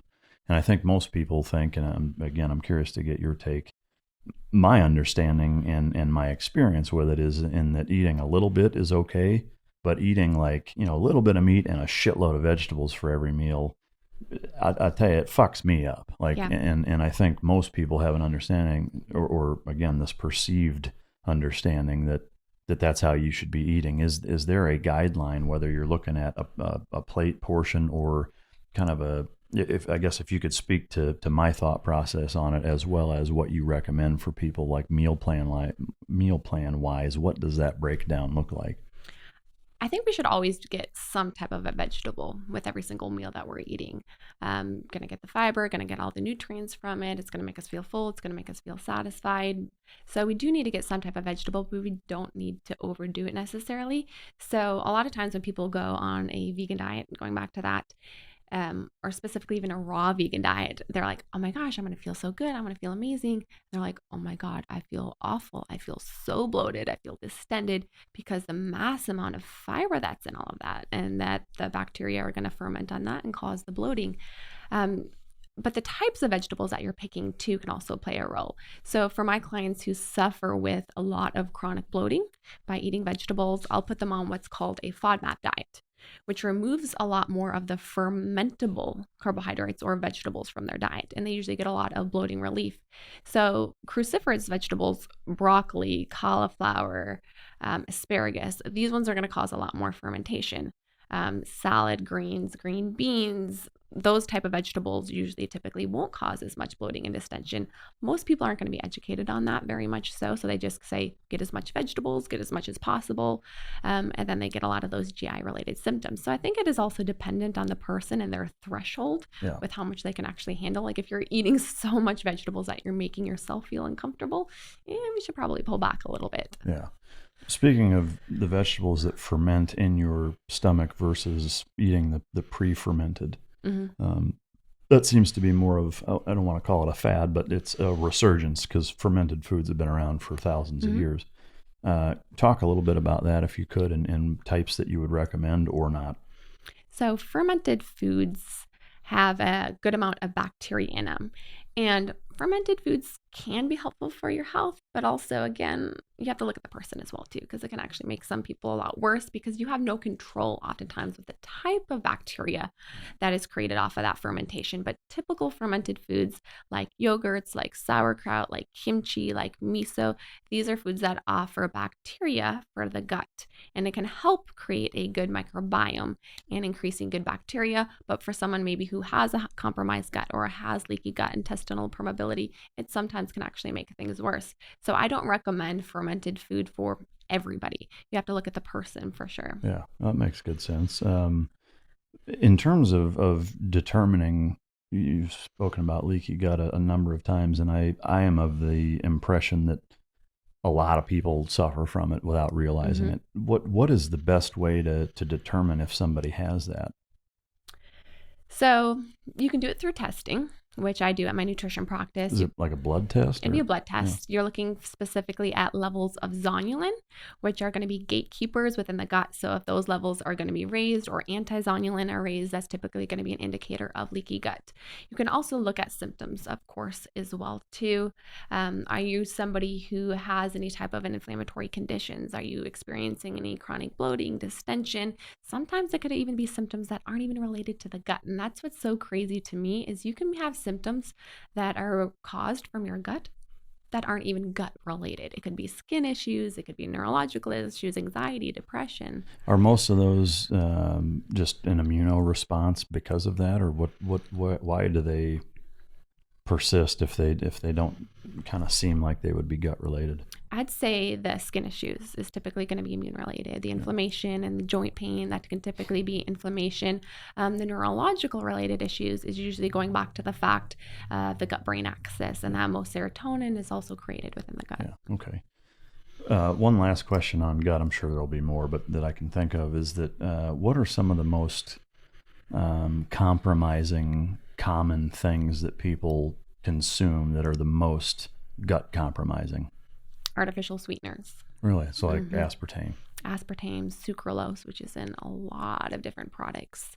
Again, kind of going back to fiber, these are not food sources, so there's no calories associated with it. So when people drink their diet sodas or they're drinking all these diet foods that they think may be healthy because they're helping them lose weight, and they're loaded in all of these sugar substitutes, artificial sweeteners, they are food for your bacteria, and they feed the bad bacteria within the gut. And that's just why if you read the side effects of a lot of sugar substitutes, it says side effects: bloating, constipation, diarrhea. These are all side effects if you Google aspartame, if you Google sucralose. So not only does it impact your gut bacteria, I think it also plays a lot of roles with us on a neurological standpoint as well too. So we're eating something sweet, and our body's saying, I'm getting energy from it, but we're not. Would you put stevia and monk fruit in the same category, or are you okay with those? So those are advertised as being more natural sources.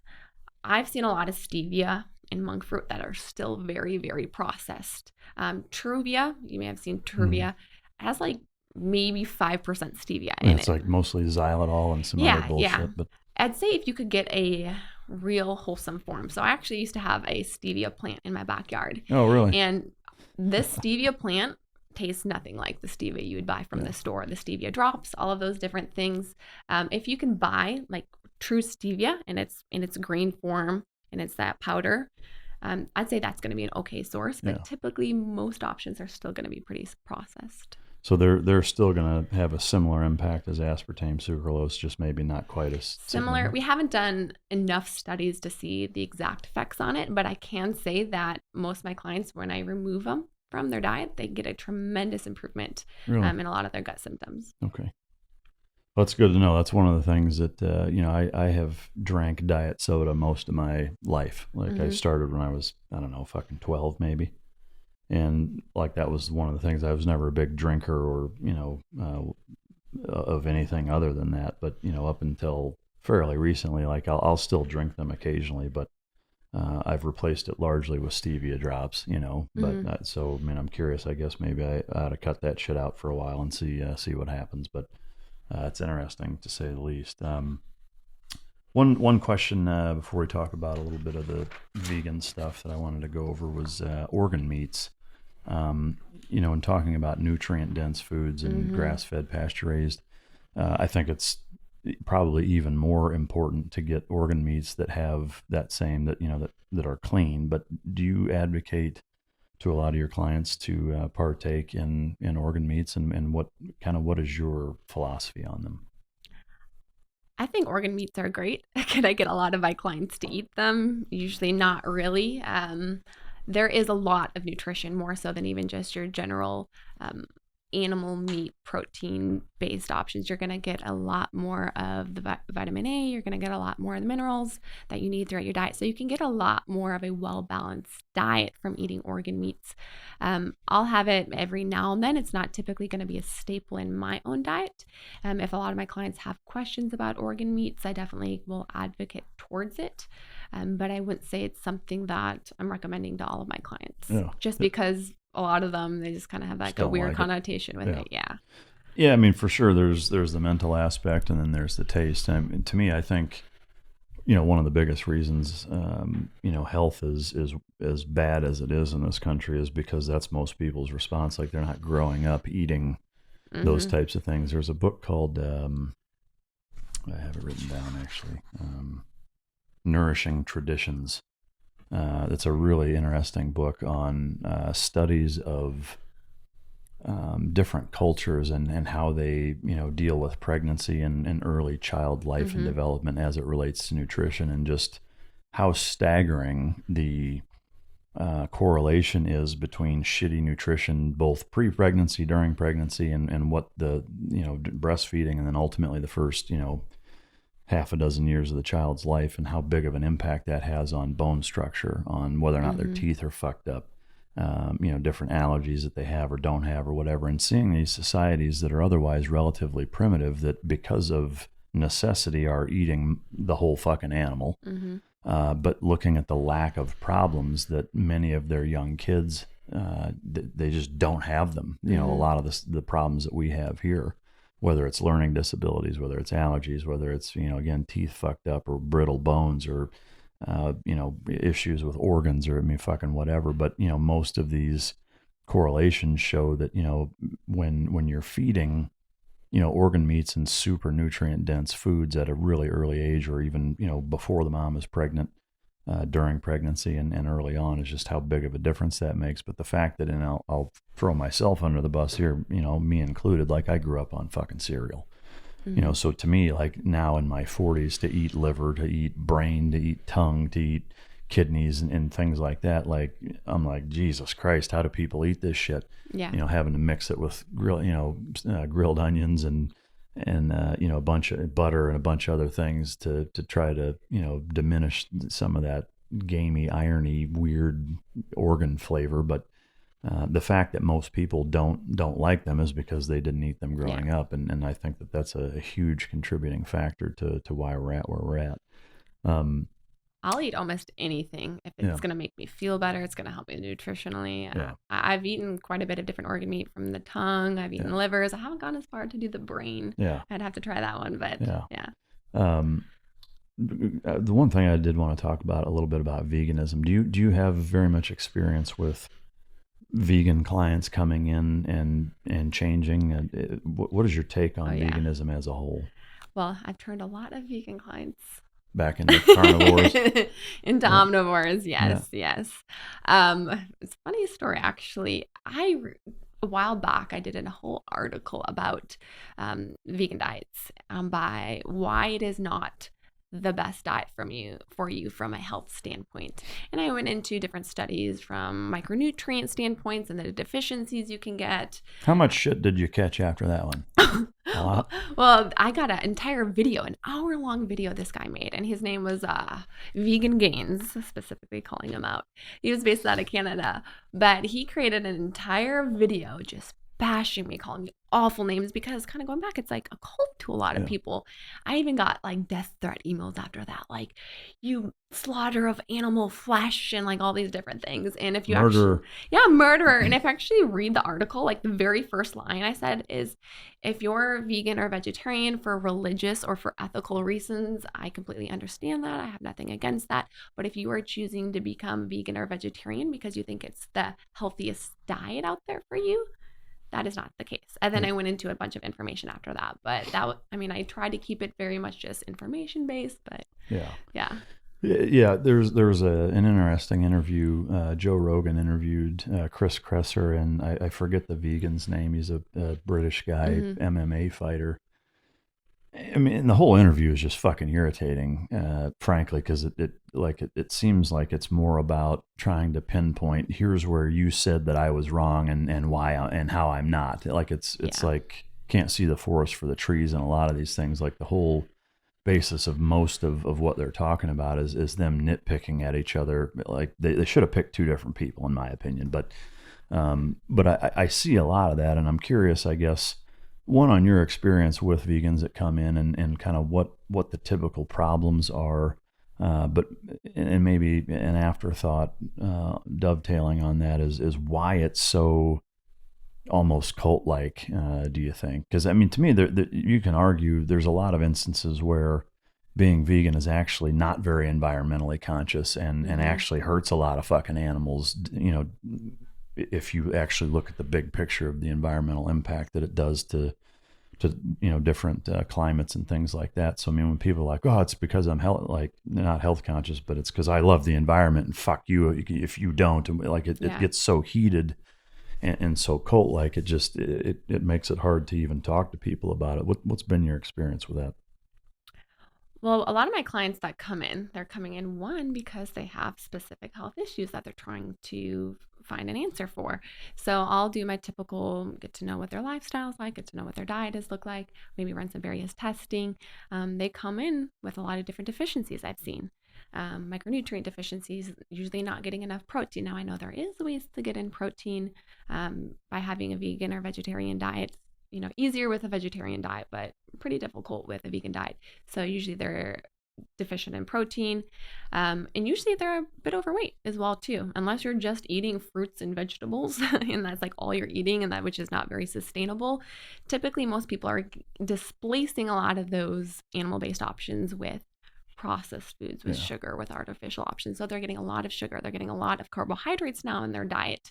So they feel like crap, they're having trouble losing weight, they have various deficiencies, maybe they're not getting enough protein. So now they have a skewed body composition as well too, maybe a higher percent body fat, lower skeletal muscle mass as well too, which that can contribute to a lot of other problems besides just the image aspect, which is why a lot of people come in initially. So it causes a lot of different health issues, I would say, from the deficiencies, from not getting enough protein, from getting too much of a lot of those other foods as well. I have turned a lot of vegans into more of the omnivore diet, and a lot of them come in afraid of the meat, and oftentimes it goes back to the cholesterol, oftentimes it goes back maybe to religious or ethical reasons. But if we can get down to good sourced quality protein and kind of emphasize that with them, that's usually what I like to start with. So I say, do I want you to go and eat processed protein options and hot dogs and those type of things? No. And this is when I start advocating like grass-fed over grain-fed, and the difference between the two, because grain-fed, from a beef standpoint for cows, it is going to cause a animal option that is more inflammatory. That meat is going to be higher in omega-6s, and that's going to translate to us when we eat it. So most beef that you're going to buy is going to be grain-fed. It's different in other countries, but most are not going to be grass-fed options. So I try to advocate for getting high-quality protein sources, ones that are going to also be sustainably raised. That's a very important part, specifically if they have more of an ethical reasons. Like, you don't have to go and buy from like a lot of different these food manufacturing companies that aren't doing it in ethical ways. I mean, go to your local farmers market, find those type sources where they are more sustainably raised, and you can find high quality protein and you can get it more in its natural form. And I try to educate them more on that side of it as well too. And then I go into some other health issues. So I had a guy came in with gut issues specifically, and he was like, I'm all vegan diet. He had been vegan for the last few years, and I did a bunch of different testing on him. And he had leaky gut. He had some sensitivities to grains and to gluten as well too. So we cut out all of that from his diet, and we started to reintroduce protein into his diet from animal protein. And we advocated for more on the paleo side, the grass-fed, pasture-raised, wild-caught, and his gut issues improved tremendously because of cutting out a lot of those processed foods, the grains that he was sensitive to, and also adding in a lot more of those high-quality protein options. What kind of time frame from when you from when he came in until there was a noticeable improvement? Was it weeks, months? I would say it was about a month until month. he saw some pretty substantial difference in his symptoms. Yeah. Okay.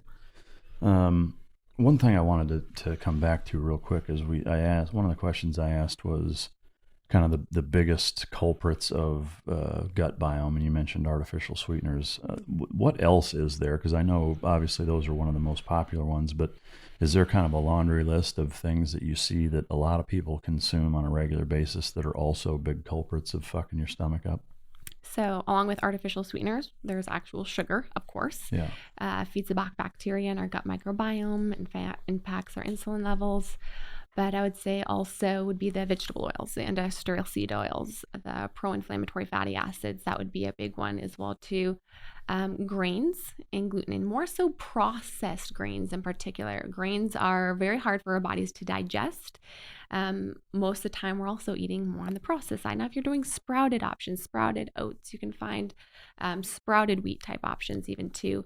But they're very difficult for our bodies to digest. So that can lead to compromised gut for some people. Also, times environment plays a big role. So medications is huge. Antibiotics, birth control, various antidepressants that can all have a role on your microbiome. From a non-nutrition standpoint, stress in itself can have a tremendous effect on our microbiome in all aspects of health. I mean, we've seen how stress can affect the body. Traveling, of course, just being exposed to various type of bacteria, maybe that we're not used to. Yeah. So all of these different things can have a factor and impact your overall gut. Okay. I mean, to me, like, that's great to know, because like all those things are things that are in so many foods to begin with. A lot of people don't realize, but B, those are things most people consume on a regular basis. You mentioned medications, and I'm curious, earlier you said that serotonin is created in the gut. Is that right? So here's what I'm curious about is the opioid crisis, that gets labeled a crisis. It's hard to argue anything other than that. But because of, at least the way I understand it, I'm not a pharmacologist, but is that, most of the opioids are serotonin, the SSRIs. Yeah, they're producers basically, or they make it, or they make the receptors hang on to it longer, however the fuck that works. But I'm curious, how detrimental are opioids then if they're being ingested and serotonin's created in the stomach, and that's basically what they do? Is that a huge problem, or is it not? I mean, what is your take on that, I guess? Like, are they fucking detrimental from a gut health standpoint? I wouldn't say detrimental necessarily, but I would say that they do have an effect, just because, like you said, serotonin is mostly in the gut. SSRIs are selective serotonin reuptake inhibitors. So basically that is preventing the reuptake of serotonin. So you can have more of it as well too. I'm not sure of the exact mechanism as to why it causes increased gut issues in particular. So I don't want to talk about anything I don't know specifically related to that. I do know they are very highly correlated. But I also know when people go on SSRIs or they go on any type of an antidepressant, coming off of it, because of how dependent your body comes, not only do you get all of the symptoms from a neurological standpoint of coming off of that antidepressant or antipsychotic medication, but then now you have less serotonin, let's say, that you had before, because your body's now been dependent on it. And then that can lead to a lot of other issues specifically related to the gut. Yeah. Have you had any experience with, I think it's 5-HTP and GABA and supplements like that to, I guess, convert or get people off of stuff like that, or if they are having problems, whether it's on antidepressants or opioids or whatever, is using that to kind of get them over the hump, or just in general, if people, are having issues with depression, of using some sort of natural element that way? Yeah, a lot of those are essentially precursors, so they help us produce serotonin within the body. And the reason why I like those more is they're not going to cause an overproduction of serotonin. It's only going to produce as much as that your body will allow it. Okay. So 5-HTP, GABA, those also can be, like I said, precursors for helping your body produce more serotonin. Sometimes if you're doing something like micronutrient testing as well too, so maybe there's a deficiency that your body also has, so it doesn't have all the building blocks in order to create that as well too. Okay. All right. The last thing I wanted to talk about, at least that I have written down, is caffeine. Caffeine is a huge part of most people's diets, myself included until here fairly recently. It's not that I don't take it in, but I take in a lot less. I actually stopped drinking coffee and replaced it with that, I don't know how you pronounce it, Capomo. It's made from a Mayan nut. Have you heard of that? Have you tried it at all? I have not heard of that one. That's what this is actually. Is it? It's only been a couple of weeks, but what's it taste like? It tastes, well, here's the thing, is I put so much other shit in there that it tastes just like coffee to me. I haven't tried it by itself. But it's an interesting thing for sure, because I know, like, for me, That's been one thing that I've taken too much of in on a daily basis is caffeine. Between coffee, diet sodas or sugar-free monsters or fucking whatever is it, or even like Strike Force energy or whatever is it. If I'm taking in something that has some sort of caffeine in it, I found that, like, holy shit, I'm taking in 600 fucking milligrams of caffeine every day. No wonder my blood pressure is a little higher than it probably should be. And just spending a day or two of not taking it, like, one, how bad my fucking head hurts tells me I'm obviously dependent on it. I'm taking too much of it. Two, now my blood pressure is below normal. Like I didn't realize how big of a fucking impact just caffeine was having on me. But I'm curious to get your take. Do you take the approach of a little bit in moderation is okay, or do you find that some of your clients have real issues that stem from caffeine? I think caffeine addiction is a problem. Now, drinking caffeine or having that within your diet, it's difficult to avoid because caffeine is actually in a lot of food sources naturally. So avoiding it completely is not realistic. Now, overdoing it is a whole nother story where you can, like you said, become dependent because it is a drug and our body does start to depend on it and need that for energy as well too. Not only, it also taxes the adrenals as well too. Yeah. So a lot of people, like, they can't even get up and function in the morning now because if they haven't had their caffeine, and they kind of need that in order to create that cortisol spike. So cortisol is our stress hormone. And we oftentimes talk about cortisol being too high and that being problematic, but also if it's too low or we get adrenal fatigue, that can also cause a lot of problems. So caffeine in particular, it spikes cortisol, it spikes that stress hormone. Adrenal fatigue is something I've heard that term quite a bit lately. Can you talk a little bit about that, primarily in what causes it, what the symptoms are, and ultimately how you test for / fix it? Mm-hmm. So we have what's called our HPA axis. That's our hypothalamus, your pituitary, and your adrenals. Your adrenals creates a hormone called cortisol. Cortisol is our body's stress hormone. A lot of people have heard about cortisol before. Maybe you haven't. Oftentimes we hear about cortisol becoming too high and that being problematic because we have a high level of stress within the body that causes more inflammation. Typically that can cause more weight around the midsection. You tend to get more anxiety-like symptoms, but it also can become a problem if it's too low. And it's kind of like a diabetic if you think about it. So let's say from a diabetic standpoint that their blood sugar has been chronically high and insulin's been pumping out a lot of insulin. Same thing kind of happens with our adrenals. So our cortisol level has been so high for so long, and then it kind of plummets. And we get what's called adrenal fatigue, where now we have low levels of cortisol. So there's different stages of adrenal fatigue. Is that really the primary or only function, or does it do more than that? Do your adrenals do more than that? Your adrenals are very important for hormone production. So your HPA axis is very much interplayed with your sex hormones as well too.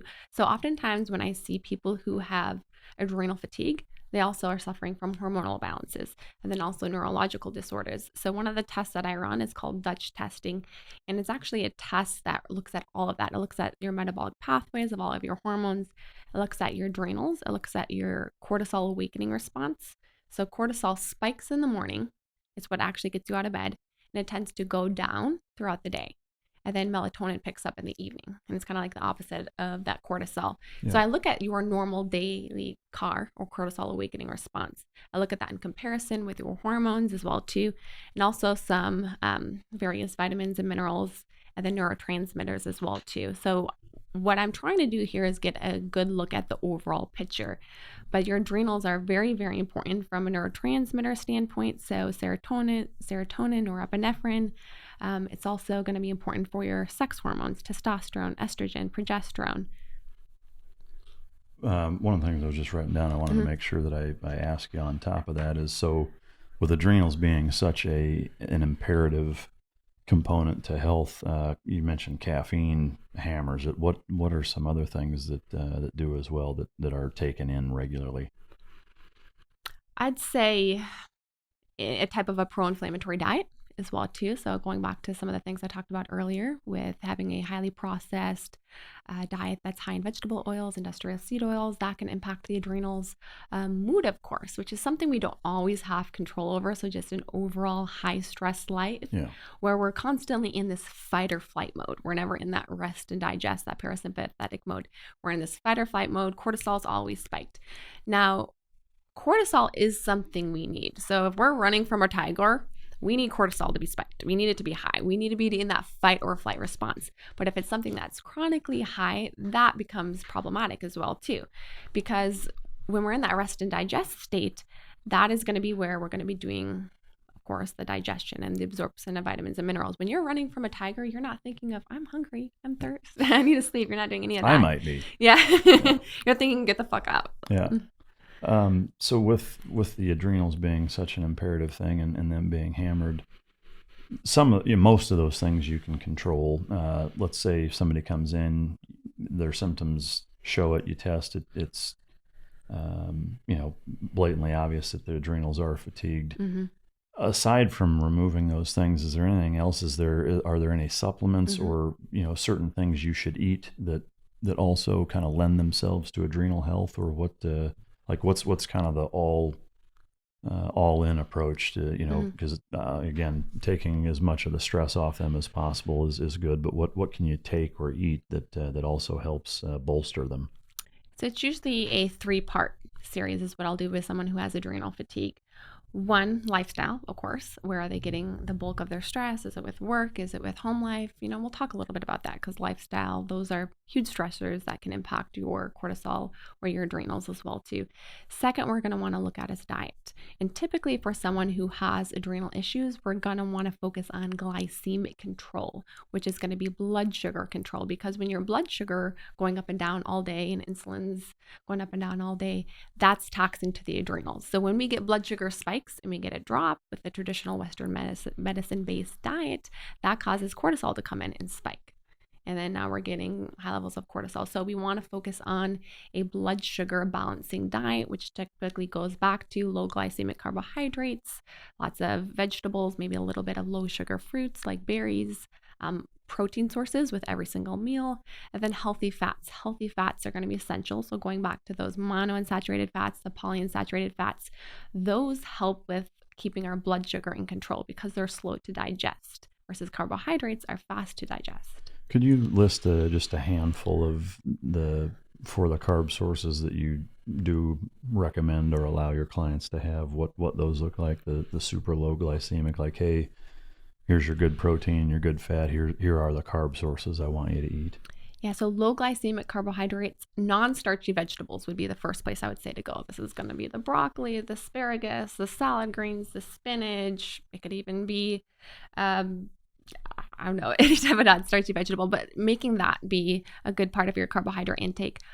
Fruits can spike insulin quite a bit, especially the high sugar fruits. So avoiding any type of tropical fruit. I'd say especially stay away from fruit juice or dried fruit because that's just concentrated sugar. But some lower sugar options such as berries, strawberries, blueberries, blackberries, maybe some citrus fruit can be okay in moderation. Now, this doesn't mean doing like a huge fruit smoothie with like 10 different fruits because again, that's just a sugar bomb. So a little bit of fruit in there can be okay, I would say, but that should be the bulk of your carbohydrates. Should be vegetables, some fruits, and sometimes I'll say in the evening, have a little bit of starch. So if you want to do maybe a little bit of sweet potato in the evening, that would be okay. But the majority of the day, I want them to be really focused on keeping their blood sugar in control. So I'd rather them actually put most of their carbohydrates, starches, or maybe a little bit of grains such as rice at the end of the day and kind of keep most of the morning and afternoon non-starchy vegetables, maybe a little bit of fruit in there as well too. Okay. In terms of the vegetables, one thing I'm curious about specifically with the leafy green type stuff is the oxalic acid, and some of the things I've read about the downside of some of that, essentially anti-nutrient, that can fuck people up. Have you had any experience with people having negative side effects by specifically, I think spinach has the highest level of it, but any issues with that, or are they eating, so little of it that it hasn't become a problem, or what's your take on that? I haven't haven't really ran into much problems with people getting too much of anything like the phytic acid or anything else that could be more considered to be the anti-nutrient standpoint. I guess have you read any concerns on that of having, especially some of the more leafy greens that are real high in that, of that causing any problems? I think it becomes more of a problem when people are doing things like juicing. Yeah. So oftentimes juicing is looked at as a healthy option in order to get more vitamins and get more minerals. Well, let's say you take kale. Kale has a large amount of arsenic. Now, if you're just eating a normal serving of kale, you're not going to be getting too much. But now if you take a whole bag of kale and you're juicing that and you're drinking that in one sitting, you're getting a large amount of arsenic now in that one sitting. So I'd say from like a spinach standpoint or any other type of vegetable, maybe where there are anti-nutrients or things like arsenic in it, if you're eating a normal serving sizes, it's really not something that you need to worry about. But if you're juicing and you're just eating these mass amounts of it, it may become more problematic then. So here's a pro tip, fellas. If your spouse is all of a sudden making you a kale smoothie 3 times a fucking day, there's probably a reason for that. There's maybe the life insurance bump. I don't know. All right, last but not least, New Year's resolutions. As we come upon the new year, I know you and I have a very similar approach to New Year's resolutions. I know it's something you wanted to talk about, so the floor is yours. I'm not a fan of New Year's resolutions by any means, and I've seen every year people create these New Year's resolutions, most oftentimes revolved around health. The number one health resolution is I want to lose weight. Maybe I want to quit alcohol. Maybe I want to quit smoking, but it's usually going to be revolving around health. And year after year, the gyms are packed, people coming in. For about 2 weeks. Yeah. Come February, the gym's empty again. So that's when I'm getting back in there, yeah. And then I'm dreading going in around January time. But one thing I want to reiterate towards people is you do not need a new year to make a change. You only need a new moment and a new mindset. And most New Year's resolutions fail. Yeah. I always like to ask why. Why do these New Year's resolutions fail? And I usually think it comes down to a few different reasons. One, I think we're biting off chunks that are bigger than we can swallow. So if you've gone all year long with never stepping foot in a gym, and all of a sudden you're going to go work out 7 days per week for 2 hours every single day, probably not going to happen. It's not very realistic. So we need to be realistic about what the goals are that we're setting. I also think we're too broad with the goals that we're setting. So if you just say, I want to lose weight, it's like, okay, that's great. Like, what does that actually look like? What are the actionable steps that you're going to actually take to lose weight? So usually that involves nutrition. What is that going to look like? Workout, what is that going to look like? Sleep, stress, all of those different things come to a role when it comes to just having a goal of losing weight specifically. Yeah. So I'd say be very specific. Like, say I'm going to eat fish twice a week. You could be a little bit more specific with something like that if you really do want to set a New Year's resolution. But I usually like to say, let's think of a goal. And let's think of a goal that's more associated with your identity as well too. So I talk about a lot with my clients, their why identity, because if your goal is to lose weight just so you can look good in a bikini, or you have a vacation coming up, that's usually not going to be a deep enough reason to get you going or to keep you with that goal, essentially. I mean, it may get you started, but for most people, that's not going to be a strong enough why. Yeah. So we need to look for a reason that is going to be deeper than just something a little bit more like, what's the word I'm looking for? Superficial. Sure. Beyond like looking at a bikini. Like, what is the reason why you're doing this? Is this so you can get healthier, to be an example for your kids, or be around for your grandkids as they get older? Maybe this is an internal reason why, for building confidence and cultivating that within yourself. Whatever the reason is, I want you to associate it with your identity and find a reason that is going to be bigger than your excuse as well too. Yeah.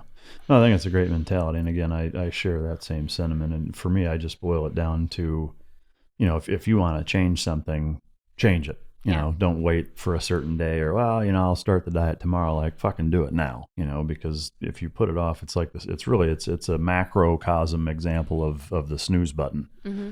Like if you need to get the fuck out of bed, then get the fuck out of bed. If you need to get off your fat ass, then don't wait till next week to do it. Get off it, today, now. So I'm right there with you. One thing you mentioned, alcohol, that I wanted to ask that we didn't talk about, and I have a feeling I know the answer to it is probably a little bit occasionally is okay, but more importantly, like what are the impacts that it has overall? I think there's kind of the understood impacts that alcohol will have on the body, but talk a little bit about that and what your recommendations are for people in terms of how they consume it. Well, alcohol is a toxin to the body. And it's empty calories as well too. So oftentimes when, let's say, our body is focusing on losing weight or building muscle, when we are ingesting alcohol, our body is now focused on just removing that toxin from our body. So it is a toxin to our body. And I think oftentimes it does affect us from a neurological standpoint. It affects us from a gut. It definitely is another impact on our gut microbiome as well too. So alcohol has about 7 calories per gram. Carbohydrates and protein sources have 4 calories per gram. And then fat sources have 9 calories per gram. Most of the time, it's not always just the alcohol specifically that's the problem for some people, although it is a toxin and there's a lot of negative consequences with that, but we're combining it with sugar. We're combining with a lot of other different things with them, the cocktails, the mixed drinks. All those are usually going to be the main issue when it revolves around alcohol. So I usually just have to look at the person. If you are having a drink every now and then, like on Christmas Eve, I had a glass of wine. I don't think there's a problem with having that every now and then. There's actually some health benefits to wine. But if you're someone who has to have alcohol every single night, or it's something that is now negatively impacting your health, maybe we need to reassess that there. Yeah. No, that makes sense. The moderation, everything in moderation, including moderation, right? Yeah. All right. So I want to kind of circle it up to where just kind of we give a synopsis of what we've covered big picture wise, which is really, if I can kind of take a stab at it, is that, the way that we live and the way that we eat primarily is causing most of what plagues us as a society. And from your experience, really irrespective of who comes in and why, the basic principle of just switching people to nutrient dense, whole, healthy, clean foods, grass-fed or pasture-raised protein sources, and relatively clean or organic where you can get them, vegetables, fruits, etc. Just that in and of itself, in conjunction with cutting out everything that's processed, including artificial sweeteners, things that have 0 calories that still are flavorful, etc. Just doing that reset in and of itself fixes most of the problems. Yeah, if people could just do that, that would make a tremendous effect. Yeah. What would you add to that, I guess, if anything? From a dietary standpoint, I'd say, most chronic illness comes down to lifestyle. Yeah. Which a lot of people look at that from a negative standpoint as well too. But really that just gives you all the power. Yeah. You have all the power. You're the reason why you have diabetes, why you have all these chronic illnesses. It has come down to your lifestyle changes and having accountability with that. But that also means you have the power to change by changing your diet, by changing your lifestyle, by changing your exercise routines. You can change it. You have that power to do so. Yeah. Mm-hmm. Well, it's great stuff. It's been an eye-opening episode for sure. One that it clears a lot of things up for me and reaffirms some of the things that I found myself thinking were the case and what have you. It's nice to to have somebody with your knowledge and expertise to sit down and share it with us. So I appreciate you coming on and giving us all that. Where can people find you now, both social media and if they want to enlist your services, if they're having issues that they want to help have you help them fix it? My biggest platform is going to be on Instagram. My Instagram is just Rachel Scheer. You can find me there.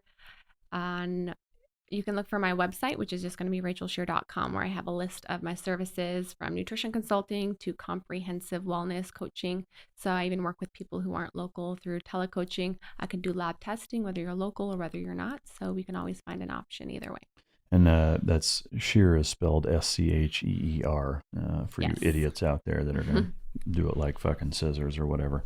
I'm just kidding. I love you. Anyway, anything that you want to add or shout out or throw out before we wrap it up? No, I think we've covered it all. It's been great. All right. One last quick shout out to Origin Labs, Origin USA. These guys are awesome. They make all of Jocko's stuff as well as boots, gis, jeans, and they just are a phenomenal company that helps give us the ability to bring you great guests such as Miss Scheer here. So big shout out to Origin Labs. Again, teamdog.pet if you have a dog or even if you don't.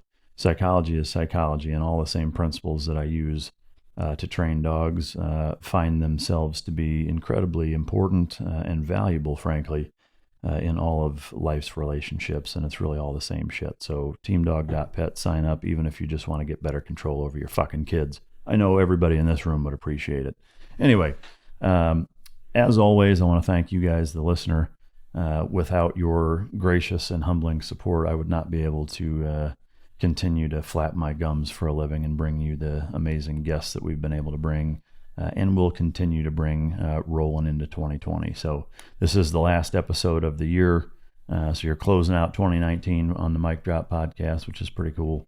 And anyway, again, thank you for showing all of us what time it is as it relates to nutrition. And until next time, this is Mic Drop.